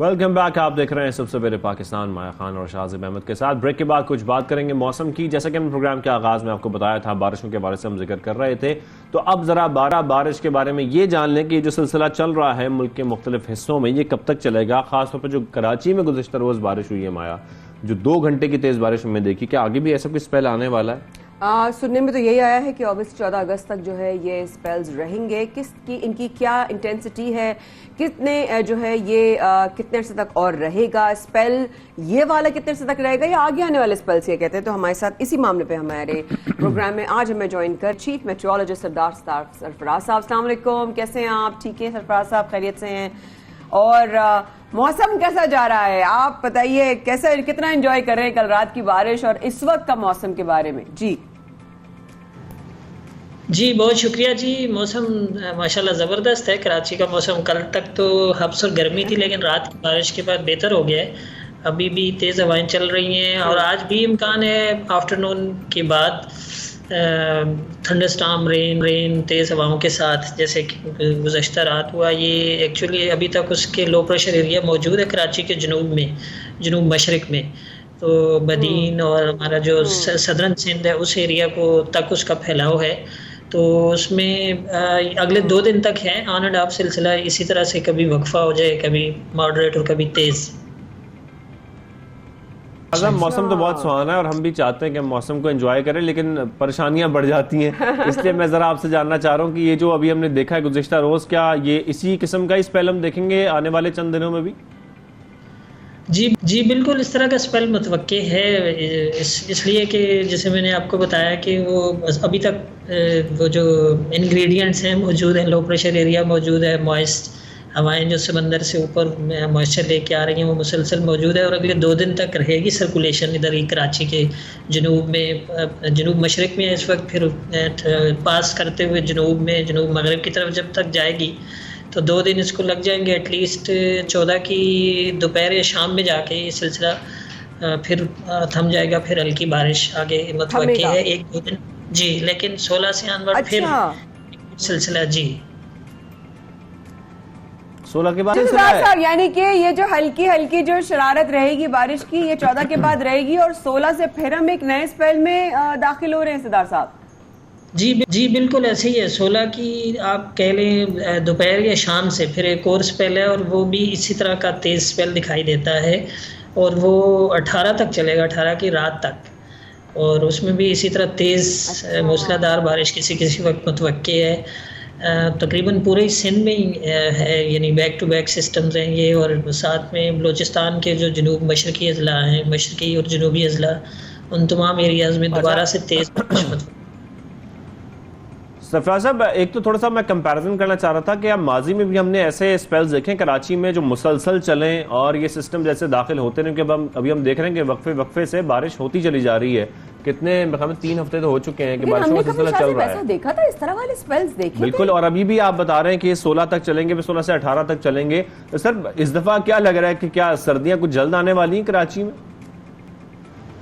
देखिए, सर्दियों के बारे में तो अभी कहना कबल अज़ वक्त होगा, मुश्किल होगा कि पहले आ जाएंगी या बाद में। वो तो आपको पता है कि सितंबर के मिड के बाद फिर दोबारा से कराची में एक तरह से निस्बतन गर्म मौसम शुरू हो जाता है, फिर अक्टूबर का महीना दोबारा से गर्मी होती है जी। तो अक्टूबर में जाके कुछ आइडिया होगा कि सर्दी करीब मतलब कितने जल्दी आएगी कि नहीं आएगी। लेकिन ये ज़रूर है कि जिस साल बारिशें ज़्यादा हों उस साल अमूमन चूँकि ऑलरेडी ज़मीन का टेम्परेचर कम हुआ होता है, इतनी ज़्यादा बारिश होने की वजह से मॉइस्चर उसके अंदर गया होता है और सर्दी फिर एक इम्कान होता है कि जी मामूल से कुछ ज़्यादा पड़ जाए, ज़्यादा हो, वो ज़मीन ठंडी हुई होती है। अब देखिए ये सारी चीज़ें हमें पता नहीं होती, इसलिए तो अब आप लोग जितने एक्सपर्ट होते हैं फिर हमारे प्रोग्राम में होते हैं। चलिए डील कर लेते हैं ना सरदार साहब, ना आपकी ना मेरी पैकेज डील बताएं, मानसून का जो सीज़न है वो कब तक रहेगा आपकी नज़र में? देखिए, ये अगस्त के जो बकिया दिन है इसमें तो वही चंद दिन का बीच में कराची की हद तक या सिंध की हद तक, यानी 19 या 20 के बाद इसमें वक्फा आएगा 3-4 दिन का, और को वेस्टर्न सिंध या अपर सिंध में फिर दोबारा से मेरे ख्याल में 23 से आनवर्ड को फिर। लेकिन कहने की मतलब ये है कि जो अगस्त के दिन है बकिया उसमें ज़्यादातर है कुछ ना कुछ स्पेल्स आते रहेंगे, और 1-2 स्पेल तो मैंने आपको बताया करंटली जा रहा है, और एक इसके बाद 16 से इसके बिल्कुल बैक पे आ जाएगा दूसरा, और फिर एक आध उसके बाद और भी आप तो कर सकते हैं। तो ओवरऑल जो कहा गया था अगस्त के शुरू में या जुलाई के आखिरी हफ्ते में कि अगस्त में भी मामूल से ज़्यादा बारिशें मुतवक्के हैं, तो ट्रेंड उसी तरफ जाता हुआ दिखाई दे रहा है। राइट, तो थैंक यू सो मच सरदार साहब, आप आए और आपने वक्त निकाला प्रोग्राम के लिए। अल्लाह ताला आपके लिए भी अच्छा करे, और आने वाले दिनों में फिर आपको तकलीफ देंगे और पूछेंगे जो 16 से अब आ रहा है स्पेल उसका क्या सिनेरियो है। Thank you so much for your time. लेकिन दुनिया में इस वक्त बड़ा जबरदस्त फीफा के हवाले से जो चर्चे हो रहे हैं वो ये है कि अभी मैं कतर में ट्रैवल कर रही थी, और क्योंकि उनकी ऑब्वियसली ऑफिशियल वहां पर उनका होने वाला है इनेकाद भी, बाकायदा उनकी एयरलाइन में जिस तरीके से इंस्ट्रक्शंस नहीं होती कि how do you wear your seat belt and your travelling instructions and everything, इतने फनी तरीके से they have their entire team behind, और उनके manager is in the advertisement, और वो इतना अच्छा लग रहा है कि मैंने किसी और एयरलाइन में नहीं देखा। एक्चुअली उन्होंने मुझे पैसे नहीं दिए करने के, लेकिन मुझे बहुत अच्छा लगा था। और साथ में ये भी कहा जा रहा है कि इंफ्रास्ट्रक्चर हो, टूरिज्म हो, इवन एयरलाइंस हो, इन सब के जो वो है ना कि बिजनेस है, कारोबार है, वो चमकने जा रहे हैं, चमकने दमकने जा रहे हैं। और कतर ने अपने अहदाफ हासिल करने के लिए 6 लाख वर्किंग वीजा जारी भी कर दिए। पाकिस्तान से भी हजारों अफराद ने रोजगार के लिए अप्लाई कर रखा है, लेकिन कुछ प्रॉब्लम्स आ रही हैं। माया, प्रॉब्लम्स क्या आ रही है? प्रॉब्लम्स कुछ ऐसी आ रही हैं जैसे कि बताया जा रहा है कि मेडिकल सर्टिफिकेट में ताखीर हो रही है, और उसकी वजह से क्योंकि ज़ाहिर जिन लोगों ने अप्लाई किया उनको थोड़ी इस बात की टेंशन भी है। तो इसी पर बात करने के लिए पहले हम हमारे नुमाइंदे हैं आज अहमद, उनसे हम डिटेल जान लेते हैं, पर मजीद भी बात करते हैं कि ये इसकी वजूहात क्या है इन परेशानियों। बिल्कुल सही। जी बिल्कुल, पाकिस्तानियों के लिए एक अच्छी खबर ये है कि कतर की जानिब से फीफा वर्ल्ड कप के तहत 6 लाख वीज़ा जो हैं वो जारी किए गए हैं और मुख्तलिफ शोबाजात से ताल्लुक़ रखने वाले लोग इसमें अप्लाई कर अच्छा रोज़गार जो है वो कमा सकते हैं। इस हवाले से जहां एडवर्टाइजमेंट जो है वो की जा रही है कतर की जानिब से, वहीं पाकिस्तानियों की जानिब से भी बड़ी तादाद में मुख्तलिफ पोस्ट के लिए जो है वो अप्लाई किया जा रहा है। लेकिन एक प्रॉब्लम जो सबसे ज़्यादा जो अप्लाई करने वाले लोग हैं उनको फेस करना पड़ रहा है वो है मेडिकल सर्टिफिकेट, क्योंकि पाकिस्तान में सिर्फ 2 ही मेडिकल सेंटर जो हैं वो कायम किए गए हैं, जो कि एक कराची में जबकि दूसरा इस्लामाबाद में कायम किया गया है और रोज़ाना की बुनियाद पर सिर्फ 100 अफराद का जो है वो टेस्ट किया जा रहा है, जबकि अप्लाई करने वालों की तादाद हज़ारों में बताई जा रही है। इस हवाले से ताख़ीर होने की वजह से कतर की मुख्तलिफ़ कंपनियों की जानिब से कई वीज़े जो हैं वो कैंसिल भी किए गए हैं और ये वीज़े फिर बांग्लादेश और भारत के जो शहरी हैं उन्हें दिए गए हैं और बड़ी तादाद में हैं। उनकी हुकूमतों की जानिब से काफ़ी ज़्यादा इक़दाम किए गए हैं, वसाइल को आसान बनाया गया है, प्रोसेस को जो है वो लिमिटेड किया गया है ताकि ज़्यादा से ज़्यादा शहरी जो हैं वो कतर जा सके। इस हवाले से मुताल्लिका एसोसिएशन से जब हमारी बात हुई तो उनका मौक़िफ़ है कि कम से कम भी $1 अरब की जो रेमिटेंसेस हैं वो बढ़ाई जा सकती हैं सिर्फ कतर फीफा वर्ल्ड कप के तहत ही, क्योंकि हज़ारों की तादाद में पाकिस्तानी वहाँ जाकर काम काज कर सकते हैं और अपनी फैमिलियों को सपोर्ट कर सकते हैं और इससे न सिर्फ उनकी फैमिलीज़ को सपोर्ट मिलेगी बल्कि पाकिस्तान को ज़र मुबादला के ज़खायर में $1 अरब से ज़ायद की जो रकम है वो मिल सकती है। ताहम प्रोसेस जो है वो स्लो होने की वजह से कई पाकिस्तानी जो हैं वो वेट एंड सी पॉलिसी पर अमल पैरा है। कई माह जो है मेडिकल टेस्ट के लिए शहरियों को इंतज़ार करना पड़ता है, जबकि इसी इंतज़ार में कई पाकिस्तानियों के जो वीज़े हैं वो कैंसिल कर दिए गए हैं। इस हवाले से यही मुतालबा किया जा रहा है, मुताल्लिका हुकाम और बैरून मुल्क जाना चाहते हैं अप्लाई करके और बेहतर जॉब करना चाहते हैं, उनकी जानिब से ये हुकूमत से मुतालबा किया जा रहा है कि प्रोसेस को जो है शफाफ बनाया जाए, जो मसले और मसाइल हैं उनको फौरी तौर पर कम किया जाए, मेडिकल सेंटर्स जो है उनकी तादाद को बढ़ाया जाए, जबकि रोज़ाना की बुनियाद पर जो टेस्ट किए जा रहे हैं उसकी शरह को भी जो है वो बढ़ाया जाए ताकि ज़्यादा से ज़्यादा लोग इस पॉलिसी से जो है वो इस्तिफ़ादा हासिल कर सकें और पाकिस्तान का नाम रोशन कर सकें। जी थैंक यू सो मच राज भाई, आपने अपडेट किया इस हवाले से। अच्छा हुआ पता चल गया कि सिनेरियो क्या चल रहा था। शाहज़ेब भी कह रहे थे कि मुश्किलात आ रही हैं, वो मुश्किलात ऑब्वियसली उसको पार करना है, चैलेंज है, उसको रेक्टिफाई करेंगे and then we will come to a solution कि करना क्या। ऐसी भी हमारे साथ बात करनी है। बिल्कुल, Pakistan overseas employment promoters association के वाइस प्रेसिडेंट मोहम्मद अदनान पराचा साहब हमारे साथ मौजूद हैं, उनसे हम जानने की कोशिश करते हैं कि प्रॉब्लम्स कहाँ पर आ रही हैं। अस्सलाम वालेकुम सर, कैसे हैं? ठीक ठाक है। अदनान साहब, खासतौर पर हज़ारों पाकिस्तानी इस वक्त हम जैसे कि दिखा भी रहे कतर के लिए अप्लाई कर रहे हैं और अप्लाई करते हुए वो चाहते हैं कि सारे काम स्मूथली हो जाएं। प्रॉब्लम कहाँ आ रही है, खासतौर पर उनकी जो रवानगी है वो क्यों अटक रही है? देखें, सबसे पहले मैं तो आपको बताना चाहूँगा कतर का थोड़ा सा बैकग्राउंड कि कतर के अंदर जो लास्ट मरदमशुमारी हुई थी उसमें उनकी पॉपुलेशन 2.7 मिलियन के करीब है, जिसके अंदर जो अदर नेशनल्स जो हैं उसके अंदर इंडियंस जो हैं वो 7 लाख के करीब हैं, मैन पावर जो उधर कर रहे हैं। उसके बाद फिलिपीन का नंबर है, जो नेपाल है वो 4 लाख के करीब मैन पावर है वहाँ पे जो कतर के अंदर काम कर रही है। ये श्रीलंका 4 लाख प्लस है। पाकिस्तान का रेशो सबसे कम है। अच्छा, वजह उसकी यही है कि हमारे अब कतर के साथ ताल्लुकात बहुत अच्छे अब स्टार्ट हुए हैं हमारे, और कतर गवर्नमेंट ने हमारे साथ, हमारी गवर्नमेंट्स के साथ, हर गवर्नमेंट के साथ उन्होंने बड़ा कोऑपरेट किया है फ्रॉम द लास्ट 3-4 ईयर्स, और अब उसको एनहांस करने की कोशिश कर रहे हैं हम, और यहाँ से भी गवर्नमेंट्स कोशिश कर रही हैं कि वहाँ से मैन पावर का बिजनेस ज़्यादा से ज़्यादा जनरेट हो और हमारी मैन पावर जा सके, क्योंकि हमारे यही जो मैन पावर है ये हमारे एम्बेसडर्स हैं और इन्होंने जाके वहाँ से रेमिटेंसेस भेजनी है, क्योंकि हमारे पास पाकिस्तान के अंदर इंडस्ट्रियलाइजेशन इतनी नहीं है, यूटिलाइजेशन यूथ की जो है, जो कि 64% है वर्किंग एज की, बिल्कुल उसकी यूटिलाइजेशन इतनी नहीं है। तो उसका जो हमारे जो प्योपा है Pakistan overseas employment promoter association, तो हम लोग अपनी काविश से वहाँ के कॉन्ट्रैक्ट्स लेके आते हैं ताकि मैन पावर पाकिस्तान की बाहर हम डिप्लॉय कर सकें, गल्फ स्टेट्स में, कतर में, स्पेशली कतर के अंदर इस टाइम पे जो फीफा वर्ल्ड कप हो रहा है इसके अंदर हमें प्रॉब्लम्स आ रही है मेडिकल्स के अंदर। क्या वही मैं बात करनी चाहिए थी भाई कि किस तरह क्या इश्यूज आ रहे हैं मेडिकल सर्टिफिकेशन में, क्या डिलेज आ रहे हैं, किस एंड पर आ रहे हैं, क्या ये करने वाले जो अप्लाई है उनकी कोई कोताही है, उनको कुछ ख्याल रखना चाहिए? जी, इसके अंदर ये है कि कतर का थोड़ा सा ये बताओ कि सिनेरियो थोड़ा सा डिफरेंट है। कतर के अंदर आप पहले वीज़ा नंबर इशू होता है, उसके बाद मेडिकल होता है। अच्छा, पहले ये मेडिकल वीकली और 10 डेज बेसिस पे, फोर्टनाइटली बेसिस पे हो जाया करते थे। अब सिस्टम ये हो गया कि कतर के वीज़े के लिए, मेडिकल के लिए, क्योंकि पाकिस्तान के अंदर 2 ही मेडिकल सेंटर्स हैं, एक कराची में है और एक आपका इस्लामाबाद में है। अच्छा। तो हमारी एसोसिएशन पिछले साल से भी लेटर्स वगैरह उन्होंने बहुत ज़्यादा रिक्वेस्ट फॉरवर्ड की कतर वीज़ा सेंटर को, जो कि कतर गवर्नमेंट ने इधर यहाँ पे फ्रेंचाइजेस दी हुई हैं, तो उनको रिक्वेस्ट की कि आप हमारे कोटे को इन्हांस करें ताकि हम ज़्यादा से ज़्यादा मैन पावर को भेज सकें। लेकिन अभी कुछ उन्होंने थोड़ा सा किया था, लेकिन 15 अप्रैल अभी 2022 के अंदर उन्होंने वो हमारे जो फैसिलिटी थी अर्जेंट मेडिकल्स की, वो उन्होंने बंद कर दी और वो पिछले 3 महीनों से बंद पड़ी है। 3 महीनों से ऊपर हो गया और एप्लीकेशंस आई जा रही हैं। और मेडिकल्स ऑफ कोर्स, क्योंकि फीफा वर्ल्ड कप हो रहा है। फीफा वर्ल्ड कप के अंदर आपको हजारों बंदे तो सिक्योरिटी में इस टाइम पे चाहिए, क्योंकि स्टेडियम्स की सिक्योरिटी है पूरा कतर के, क्योंकि ये जो इवेंट है आपको पता है कि इस रीजन के अंदर फर्स्ट टाइम हो रहा है। अब यूरोपियन कंट्रीज में जब ये इस तरह के जो बड़े इवेंट्स होते हैं वो प्रिपेयर्ड होते हैं, ठीक है।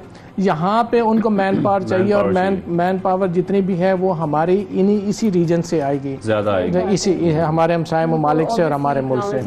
तो हमारे प्रॉब्लम ये आ रही है कि वहाँ पे जो कोटा है, जो उन्होंने एडुकेट किया हुआ है, वो 150 वीज़ों का, 150 मेडिकल्स का है पर डे, एक मेडिकल सेंटर में पर डे है। तो 300 मेडिकल सफिशिएंट नहीं है, जिसकी वजह से हमारा एक कैंडिडेट जो है वो 1.5 से 2 महीने वेट करता है कि वीज़ा नंबर इशू होने के बाद अब मेडिकल होना है। मेडिकल के लिए 1.5 से 2 महीने वो वेट करता है अपॉइंटमेंट का, कि अपॉइंटमेंट मिलेगी तो हम उसका मेडिकल होगा तो वो फ्लाई कर अगर किसी का वीज़ा नंबर इशू हो गया है और ये प्रॉब्लम्स का उसको सामना करना पड़ रहा है, क्या वो आप लोगों से रब्ता कर सकता है, कांटेक्ट कर सकता है कि उसको कुछ रहनुमाई मिल जाए, कुछ आइडिया मिल जाए कि मैं जो अप्लाई करना हूँ तो मुझे कामयाबी मिल जाएगी एंड पे, मैं जा सकूंगा एटलीस्ट? देखिए, वीज़ा नंबर का मतलब ही वीज़ा है।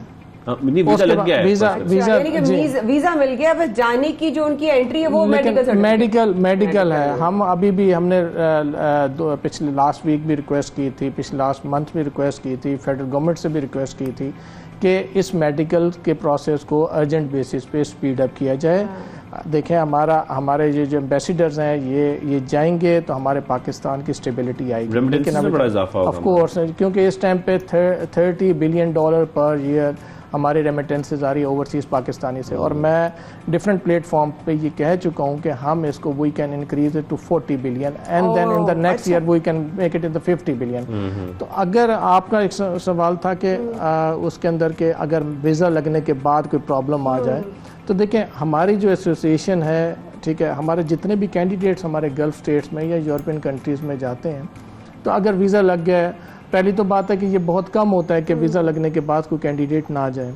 अगर कोई कैंडिडेट का ऐसा प्रॉब्लम आता है कि वो नहीं जा सकता, तो वो हमारी एजेंसी से, जो हम लाइसेंस होल्डर्स हैं, हमसे रब्ता करते हैं। हम फिर एम्प्लॉयर से रब्ता करके उसकी जो प्रॉब्लम है उसको सॉर्ट आउट करते हैं। ऑफ कोर्स फिर हमारे ब्यूरो ऑफ इमिग्रेशन, हमारा गवर्नमेंट ऑफिस है, उसके थ्रू ये प्रॉब्लम सॉर्ट आउट हो जाती हैं। तो वो इस चीज़ में हमें कोई इतना बड़ा इशू नहीं है। ओके, अब मैंने आपसे जो पूछना था अदनान साहब, वो ये था कि people are watching you right now, ठीक है, जो लोग जाना चाहते हैं, एक तो उनकी कैटेगरी क्राइटेरिया क्या है टू क्वालिफाई अगर वो जाना चाहते हैं जी, ठीक है। दूसरा ये कि क्या वो जा सकते हैं, अभी भी टाइम है, वो अप्लाई कर सकते हैं? Are there any fresh applications that are being received and accepted? Of course, देखें, कतर की तरफ से अभी भी हमारे पास requirements on the daily basis आ रही हैं। अच्छा, क्योंकि फीफा वर्ल्ड कप की जो जितनी भी डिप्लॉयमेंट होगी वो अक्टूबर तक, 15 अक्टूबर तक चलेगी। नाइस। क्योंकि फ्रॉम 15 अक्टूबर ऑनवर्ड डेफिनेटली वो क्लोज करेंगे, और क्योंकि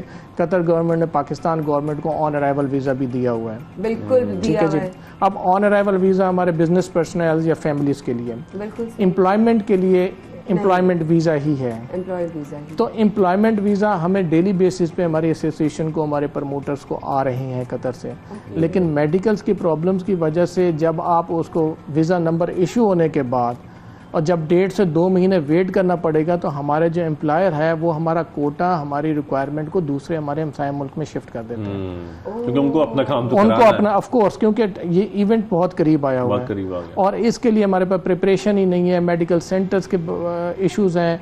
अब उसको इमीडिएट बेसिस पे अभी हम तो पिछले 1 साल से शोर मचा रहे हैं कि मेडिकल सेंटर्स को एनहांस किया जाए, बढ़ाया लेकिन ये जो शोर मचाया जा रहा है एनहांस करने के लिए, क्या कुछ स्टेप्स लिए जा रहे हैं इसको एनहांस करने के लिए कि नहीं किया जा रहा? फ्रैंकली बताऊं, पिछले 4 महीने से कोई स्टेप नहीं है और उसमें होता क्या हो रहा है कि इसमें फिर ये आउट ऑफ द वे जाके, आपको पता है कि ब्लैक शीप्स आती हैं और आउट ऑफ द वे जाके काम हो रहे हैं, और जो कि मैं हमेशा से, हमारी एसोसिएशन इस चीज़ को समझती है कि इस चीज़ को हाईलाइट किया जाए और हमारा ये प्रॉब्लम जो है सॉर्ट आउट किया जाए ताकि हम पाकिस्तान के जो रेमिटेंसेस के अंदर जितना एक्टिव रोल प्ले कर सकते हैं हम करें। अच्छा अदनान साहब, एक सवाल आ रहा था, 2-3 सवाल एक्चुअली आ रहे थे हमारे दिमागों में।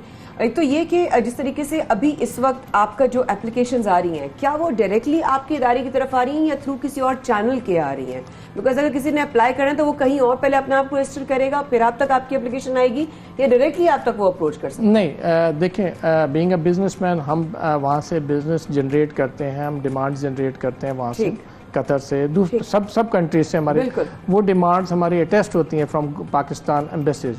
ठीक है। उसके बाद यहाँ पे पाकिस्तान में आने के बाद हमें प्रोटेक्टरेट ऑफिस जो है, ब्यूरो ऑफ इमिग्रेशन, हमें परमिशन देता है कि आप इसके एडवर्टाइज करें और हायरिंग करें। ठीक है। वो हमारी रिक्वायरमेंट ब्यूरो की वेबसाइट के ऊपर आ जाती है। ठीक हो गया। तो हमारे जितने भी कैंडिडेट्स इंटरेस्टेड होते हैं बाहर जाने के लिए, वो वेबसाइट के थ्रू और न्यूज़पेपर के एड्स के थ्रू वो हमें अप्रोच करते हैं। उसके अंदर परमिशन नंबर होता है, सब चीज़ उसका मेंशन होता है कि जी यू आर रजिस्टर्ड लीगली, और उसमें फिर यह कि वो हमें अप्रोच करते हैं, फिर हम उनकी हायरिंग करते हैं डेलीगेशंस के मौजूदगी में, और उनकी हायरिंग के बाद उनके फिर अगला प्रोसेस होता है मेडिकल्स का। और मैं कह रही आम आदमी को समझना बहुत जरूरी है कि प्रोसेस क्या है, कि मैं भी अगर जाना चाहूँ, मैं बैठा हुआ हूँ घर में और मैं देख रहा हूँ कि ऐसा है और मैं जाना चाहता हूँ, तो मैं कहाँ अप्लाई करूँगा? जी, इसमें दोनों जेंडर्स की रिक्वायरमेंट्स आती है, मेल्स फीमेल्स सबकी आती है, पूरे गल्फ स्टेट्स के अंदर भी आती है, कतर के अंदर स्पेशली इस टाइम पे बहुत ज़्यादा उठ रही है।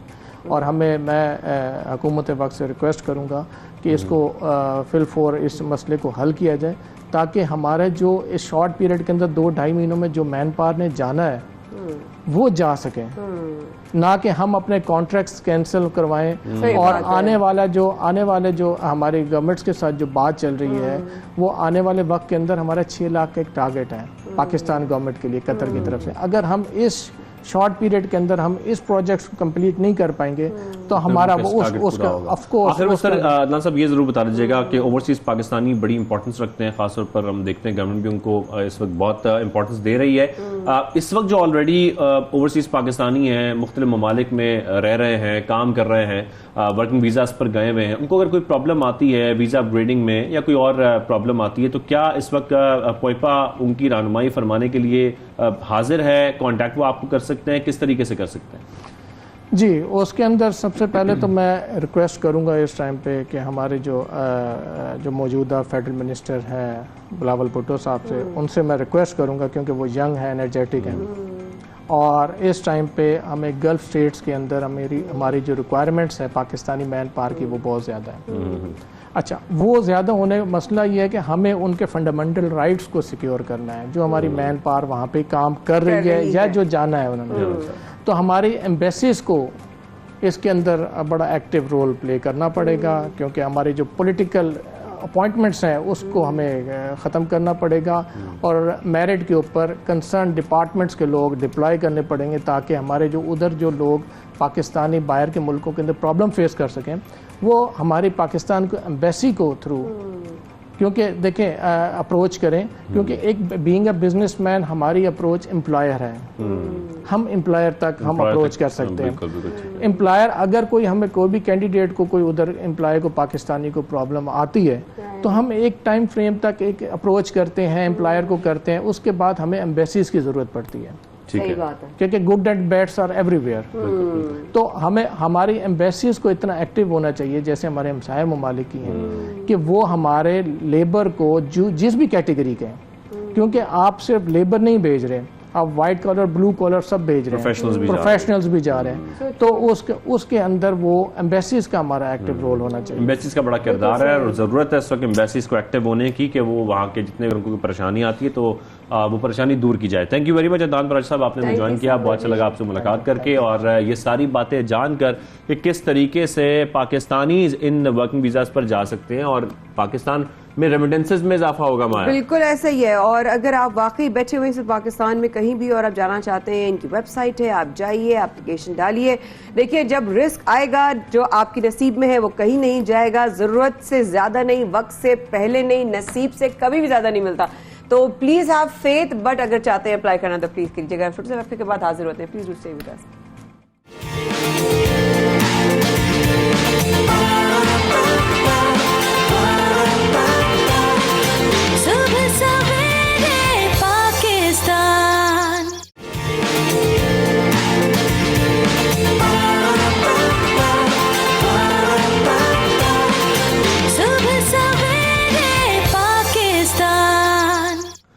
वेलकम बैक, आप देख रहे हैं सुबह सवेरे पाकिस्तान, माया खान और शाहजेब अहमद के साथ। प्रोग्राम में आपको एक बार फिर खुशामदीद कहेंगे, एक बार फिर गुड मॉर्निंग कहेंगे और आगे बढ़ेंगे और कुछ सेहत से मुतालिक बात करेंगे, जैसे कि हम रोजाना की बुनियाद पर कोशिश करते हैं कुछ ऐसे सेगमेंट शामिल करें कि आपकी भी रहनुमाई हो और आप लोग भी जान सकें। मुख्तलिफ फैक्ट्स हैं हमारी सेहत के बारे में, सेहत का ख्याल रखना बहुत ज़रूरी है। इन दिनों चिकन पॉक्स बहुत फैला हुआ है माया, और खास बच्चे हों बड़े हों ये सब इससे मुतासर हो रहे हैं।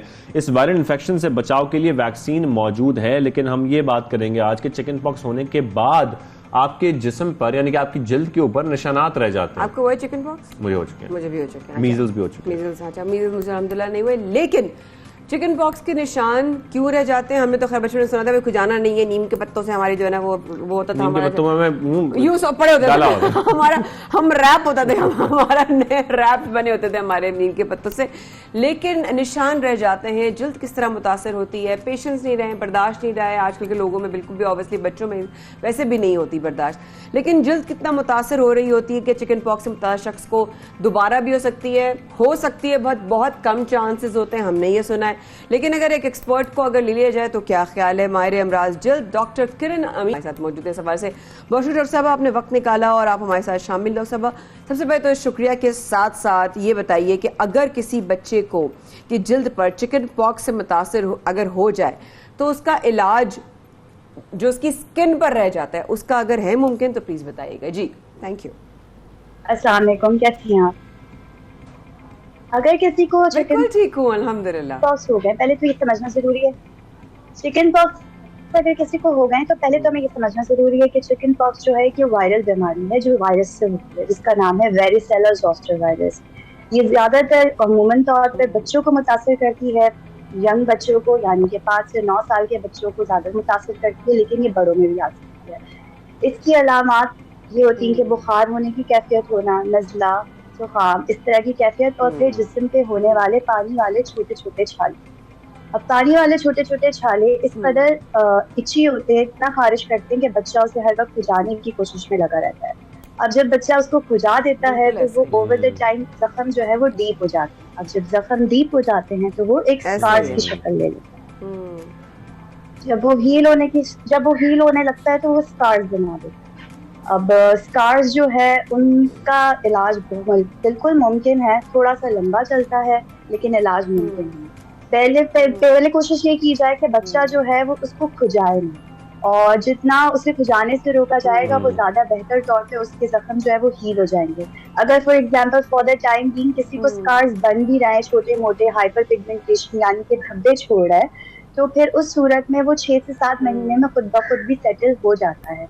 लेकिन अगर शिद्दत से बीमारी आई है और डॉक्टर साहब चिकन पॉक्स होने के फौरन बाद मुमकिन है इसका कि निशानात खत्म किए जा सकते हैं, या अगर कोई गैप आ जाता है, फर्ज करें किसी बच्चे को हुए और कोई 4-5 साल गुजर गए और वो निशानात नहीं जा रहे, तो क्या वो उसके बाद भी इसका इलाज करा सकता है? पॉसिबिलिटी है कि वो निशानात खत्म हो जाएं? जी बिल्कुल। आजकल हमारे पास डर्मेटोलॉजी में, एस्थेटिक्स में इतनी एडवांसेस आ गई हैं और इतनी सारी चीजें अब पाकिस्तान में भी हो रही हैं अवेलेबल, जिसमें हमारे पास मुख्तलिफ ऑप्शंस हैं। मैं वही डिस्कस करने लगी थी कि पहले तो कोशिश ये की जाए कि बच्चा खुजाए ना, उसको पैरासीटामोल दी जाए, एस्पिरिन ना दी जाए, पैरासीटामोल वाले सिरप दी जाए बुखार कंट्रोल करने के लिए। एंटी एलर्जी दी जाए ताकि उसको खारिश ना हो, और फिर उस पर कैलामाइन लोशन वगैरह जो उसको सूट करे। अच्छा, अगर ये अमल नहीं कर पाया, बच्चा खारिश कर चुका है या स्कार्स बहुत ज़्यादा है, तो और हमारे पास बहुत सारे तरीके हैं जिनसे हम इलाज कर सकते हैं। नंबर 1 है केमिकल पील्स। आजकल आप लोगों ने सुना होगा कि बहुत फेमस थेरेपीज चल रही हैं फेस को भी रेजुविनेट करने के लिए भी, और स्कार्स में भी ये बड़ी बेहतरीन साबित हुई है। इसमें जो है एक TCA पील कहलाता है, ट्राइक्लोरो एसिटिक एसिड वाला पील, लेकिन ये सिर्फ एक सुपरवाइज तरीके से ही किया जाता है, और ये कुछ सेशंस के बाद जो है इसके रिजल्ट देखे गए रिसर्चेस बेस पे भी के अच्छे आए हैं। दूसरा, हमारे पास लेजर्स मौजूद हैं। लेजर्स में हमारे पास डिफरेंट टाइप्स ऑफ लेजर्स हैं, जिसमें अर्बियम गैग लेजर है, कार्बन डाइऑक्साइड लेजर है। ये लेजर थेरेपी के सेशंस के बाद भी बहुत अच्छे रिजल्ट्स हैं। लेजर जरा एक्सपेंसिव साइड पर है, केमिकल पील्स थोड़े से कम एक्सपेंसिव साइड पर ट्रीटमेंट ऑप्शन है। इसके अलावा हमारे पास माइक्रो नीडलिंग है। माइक्रो नीडलिंग के साथ हमारे पास रेडियो फ्रीक्वेंसी की भी फैसिलिटी अब ऐड हो गई है। रेडियो फ्रीक्वेंसी से हमारे जो स्कार्स हैं वो जो है वो रेजुविनेशन में उसमें हेल्प करती है फ्रीक्वेंसी। और माइक्रो नीडलिंग इज एक्चुअली एक पेन की तरह का डिवाइस होता है जिसमें मल्टीपल माइक्रो नीडलिंग्स होती हैं, नीडल्स होती हैं छोटी छोटी, अराउंड 36 होती हैं, 12 भी हो सकती है डिपेंडिंग कि आपका डर्मेटोलॉजिस्ट कौन सी। जी डॉक्टर, मैं समझ रही हूँ, बिल्कुल समझ रही हूँ। साथ साथ लेकिन अगर फर्ज करिए से शाहजेब के ही सवाल की मैं एक्सटेंशन एक करना चाहूंगी, वो ये कि अगर जैसे आप शाहजेब ने पूछा अभी कि बच्चों को अगर फौरन उन चिकन पॉक्स की रिकवरी के बाद ही अगर उनकी इलाज सके, फर्ज करें किसी को बहुत साल पहले हुए थे और उसके निशान रह गए, तो इतने पुराने स्कार्स का भी जो है वो इलाज मुमकिन है? बिल्कुल मुमकिन है। जो मैंने तरीके आपको बताया, chemical peels, lasers, micro needling, और अगर इन सब चीजों से भी नहीं हो रहा है तो हमारे पास इम्प्लांट्स या ग्राफ्ट्स की सूरत में भी ये इसकी हीलिंग पॉसिबल है, मतलब इसका ट्रीटमेंट पॉसिबल है। ग्राफ्ट ये होता है कि आपकी स्किन का टुकड़ा या फैट का टुकड़ा उस जगह पे लगा दिया जाए। डॉक्टर साहब, नॉर्मली डर्मेटोलॉजिस्ट के पास लोग जाते हैं तो लेजर ट्रीटमेंट से थोड़ा घबराते भी हैं। एक तो क्या इसके ऑल्टरनेटिव्स भी ऐसे मौजूद हैं जिसके थ्रू ट्रीटमेंट किया जा सकता है? सेकेंडली, जो कैलामाइन लोशन का आपने जिक्र किया, कैलामाइन लोशन नॉर्मली मार्केट में अवेलेबल नहीं होता, मैं भी एक दफा ढूंढ रहा था, तो क्या ऐसा कोई ऑल्टरनेटिव है? वो भी काइंडली मेंशन कर दें प्लीज। जी, कैलामाइन लोशन डिफरेंट नेम से अवेलेबल हो सकता है, मतलब है अवेलेबल मार्केट में, ऐसा नहीं है कि ऑप्शन अवेलेबल नहीं है, लेकिन जो देसी तरीके हमने रिसर्चेस में पढ़े हैं या फिर हम रेकमेंड करते हैं, तो ओट मील बाथ एक फेमस थेरेपी है। ओट मील बाथ, ओट मील जो हमारा दलिया होता है उसी को गोल गोल के उससे एक बाथ जला दी जाए तो वो बड़ा सूदिंग होता है बॉडी के लिए। लेकिन कैलामाइन लोशन डिफरेंट नेम से भी अवेलेबल है, अगर कैलामॉक्स वगैरह के नाम से भी अवेलेबल है, ये वो है एक सूदिंग लोशन एक तरह से। आप मॉइस्चराइजिंग लोशंस भी लगा सकते हैं, आप एलोवेरा भी लगा सकते हैं, कि आपकी बॉडी को हमें इचिंग से रोकना है। मेन पॉइंट है कि हम जितना इचिंग से रोकेंगे वो स्कार्स और वो जो जख्म है वो नहीं बनेंगे। ठीक है doctor Kiran, thank you very much, आपने हमें ज्वाइन किया सुबह में, और ये तमाम बातें जानना इसलिए भी ज़रूरी है क्योंकि आजकल चिकन पॉक्स बहुत ज़्यादा वायरल हो रहे हैं हमारे। बिल्कुल ठीक है, thank you so much doctor साहब, आपने वक्त निकाला आने के लिए। और अब हम जिस तरह 14 अगस्त की बिल्कुल एज पे खड़े हैं और आज जो है वो फ्राइडे है और एक दिन बाद जो है हमारी 75th एनिवर्सरी है। हमारा अहम दिन होता है जनाब, चाहे जो भी एनिवर्सरी हो, 14 अगस्त हमारे लिए बहुत ख़ास दिन होता है। बचपन से लेके हमें बुनियाद रखी जाती है, हमारे घरों से लेके, हमारे स्कूल से लेके, हमारे इदारों से लेके, और एक बहुत अहम किरदार अदा करते हैं वो हमारे मिली नगमे, जो हर दौर में मुख्तलिफ तर्ज, मुख्तलिफ सिंगर्स, मुख्तलिफ ग्रुप्स, मुख्तलिफ कंपोजर्स ने तरतीब दी है। अब उनका जो है कि हमने बचपन में कोई और गाना सुना, उसके बाद हमने ग्रुप्स के गाने सुने, फिर एक ज़माना आया जिसमें मैं वीजे भी थी, वो हम उसके बाद एक चलता रहा। लेकिन साथ साथ जो ये गाने हैं ना, वो हमें शायद हम जब गा रहे होते हैं, कभी होता है याद है वो वाला मिली नगमा था, याद आना और जहन में रखना वो बहुत अलग बात है। लेकिन एक ऐसा शख्स जो पाकिस्तान से इतनी मोहब्बत करता है या मिली नगमों का इतना बड़ा फैन है कि उनके पास रेडियो पाकिस्तान से भी ज्यादा आर्काइव्स हैं, ये बिल्कुल रिकॉर्ड्स भी और आर्काइव्स भी हैं। तो उनसे मुलाकात कर लेते हैं। अब्सार अहमद हमारे साथ मौजूद है, उनसे हम बात भी कराने की कोशिश करते हैं कि ये किस तरीके से आर्काइव्स इकट्ठे कर रहे हैं, वो भी मिली नगमों के, और मेरे ख्याल में इनके पास बहुत बड़ी तादाद होगी। अब्सार, आपको गुड मॉर्निंग, और उम्मीद है आप खैरियत से ठीक ठाक है। अस्सलाम वालेकुम। खैर आपको भी, और अल्हम्दुलिल्लाह मैं उस चैनल से कैथोड रेस आवाज पहुंच रही है, जो कि 92 है, और पाकिस्तान का जो वोट वर्ड है वो भी 92 है। तो आप सबको यौम तफसील पाकिस्तान बहुत बहुत मुबारक और पहले और जो लोग हाजिर हैं उन सबको मेरी जानिब से यौम पाकिस्तान डायमंड जुबली मुबारक। वाह वाह वाह, बिल्कुल हमारी तरफ से भी आपको बहुत बहुत जश्न आज़ादी मुबारक। फिर एक मिली नगमा क्यों ना हो जाए, अफसार साहब एक मिली नगमा हो जाए, उससे फिर बात शुरू करते हैं। नगमा निगार हूँ अल्हम्दुलिल्लाह, 24 से मैं लिखता हूँ और इस साल अल्हम्दुलिल्लाह सबसे बढ़कर मैं अपने लिए ये एजाज समझता हूँ कि पाकिस्तान का जो 75वें यौम आज़ादी है, 75वां हमारा डायमंड जुबली मनाया जा रहा है, तो इस साल जो पहला नगमा था, डायमंड जुबली का पहला नगमा था, वो अल्हम्दुलिल्लाह मैंने लिखा जिसे रेडियो पाकिस्तान लाहौर पर अनवर रफी और साथियों ने गाया था और इसको जो है पेश किया था रेडियो पाकिस्तान लाहौर की डायरेक्टर मोहतरमा नज़ाकत शकीला, उनकी काबिश थी। और ये रेडियो पाकिस्तान लाहौर को ही एजाज हासिल कि जब पाकिस्तान कायम हुआ तो शब पहला मिली नगमा भी रेडियो पाकिस्तान लाहौर से गुजरा था और 75वें साल का जो पहला नगमा है वो भी रेडियो पाकिस्तान लाहौर से ही नशर हुआ है। जैसे आख्तार ने तकलीफ किया है कि ये हमारे रोशन रोशन हीरे जैसे साल, अर्ज़ हस्नी के अज़्म यकीन के अंजुमो माहिर कमाल, ये हमारे हीरे हीरे, ये हमारे रोशन रोशन हीरे जैसे साल, हमारे हीरे जैसे साल। तो अल्हम्दुलिल्लाह ये नगमा है। क्या बात है, क्या बात है। अच्छा थोड़ा सा अफसार में ये बताइएगा कि क्योंकि हम देख रहे थे कि ये जिक्र आ रहा है कि आप बहुत अरसे से ये रिकॉर्ड्स कायम कर रहे हैं, खासतौर पर जो आर्काइव्स है इसको मेंटेन कर रहे हैं, तमाम मिली नगमों को इकट्ठा कर रहे हैं, ये बड़ा मुश्किल काम है। तो थोड़ा सा हमारे साथ फैक्ट्स एंड फिगर्स आप शेयर कर सकते हैं, अब तक कितने आपके पास आर्काइव्स में मौजूद हैं मिली नगमे? जी बहुत बहुत शुक्रिया। सबसे पहले तो ये मैं बताता हूँ कि ये मेरा बचपन का शौक है। जिस वक्त बच्चों को मुख्तलिफ शौक होते हैं और मगर अल्लाह का शुक्र है कि मुझे एक तो ये है कि वालिद साहिब की तरफ से, वालिदा की तरफ से, कि हमेशा बचपन से एक मिली शऊर हमारे तहफ़्फ़ुज़ शऊर में महफूज रहा, हमारे लाशऊर में जो मिली शऊर है वो आ गया। तो अब 8 साल की उम्र से मैंने इन्हें यकजा करना शुरू किया, रेडियो टेलीविजन, और फिर अल्हम्दुलिल्लाह पाकिस्तान का इस वक्त सबसे बड़ा आर्काइव, मैं ये कहूँगा कि पाकिस्तान ही का नहीं है बल्कि दुनिया में सबसे ज्यादा मिली नगमे चूंकि पाकिस्तान में बने, कि मैंने इस पर सिर्फ को आर्काइव नहीं किया बल्कि फर्स्ट टाइम पाकिस्तान ने रिसर्च किया कि कितनी नगमा एक ऐसी जगह अभी तक भी काम नहीं हुआ। तो उस पर मैंने अखबारात में चलाई, मज़ामीन लिखने शुरू किए और फिर मैंने कंपैरिजन किया दुनिया भर से कि उनके कितने मिली नगमे हैं और हमारे कितने मिली नगमे हैं। तो अल्हम्दुलिल्लाह हमने 5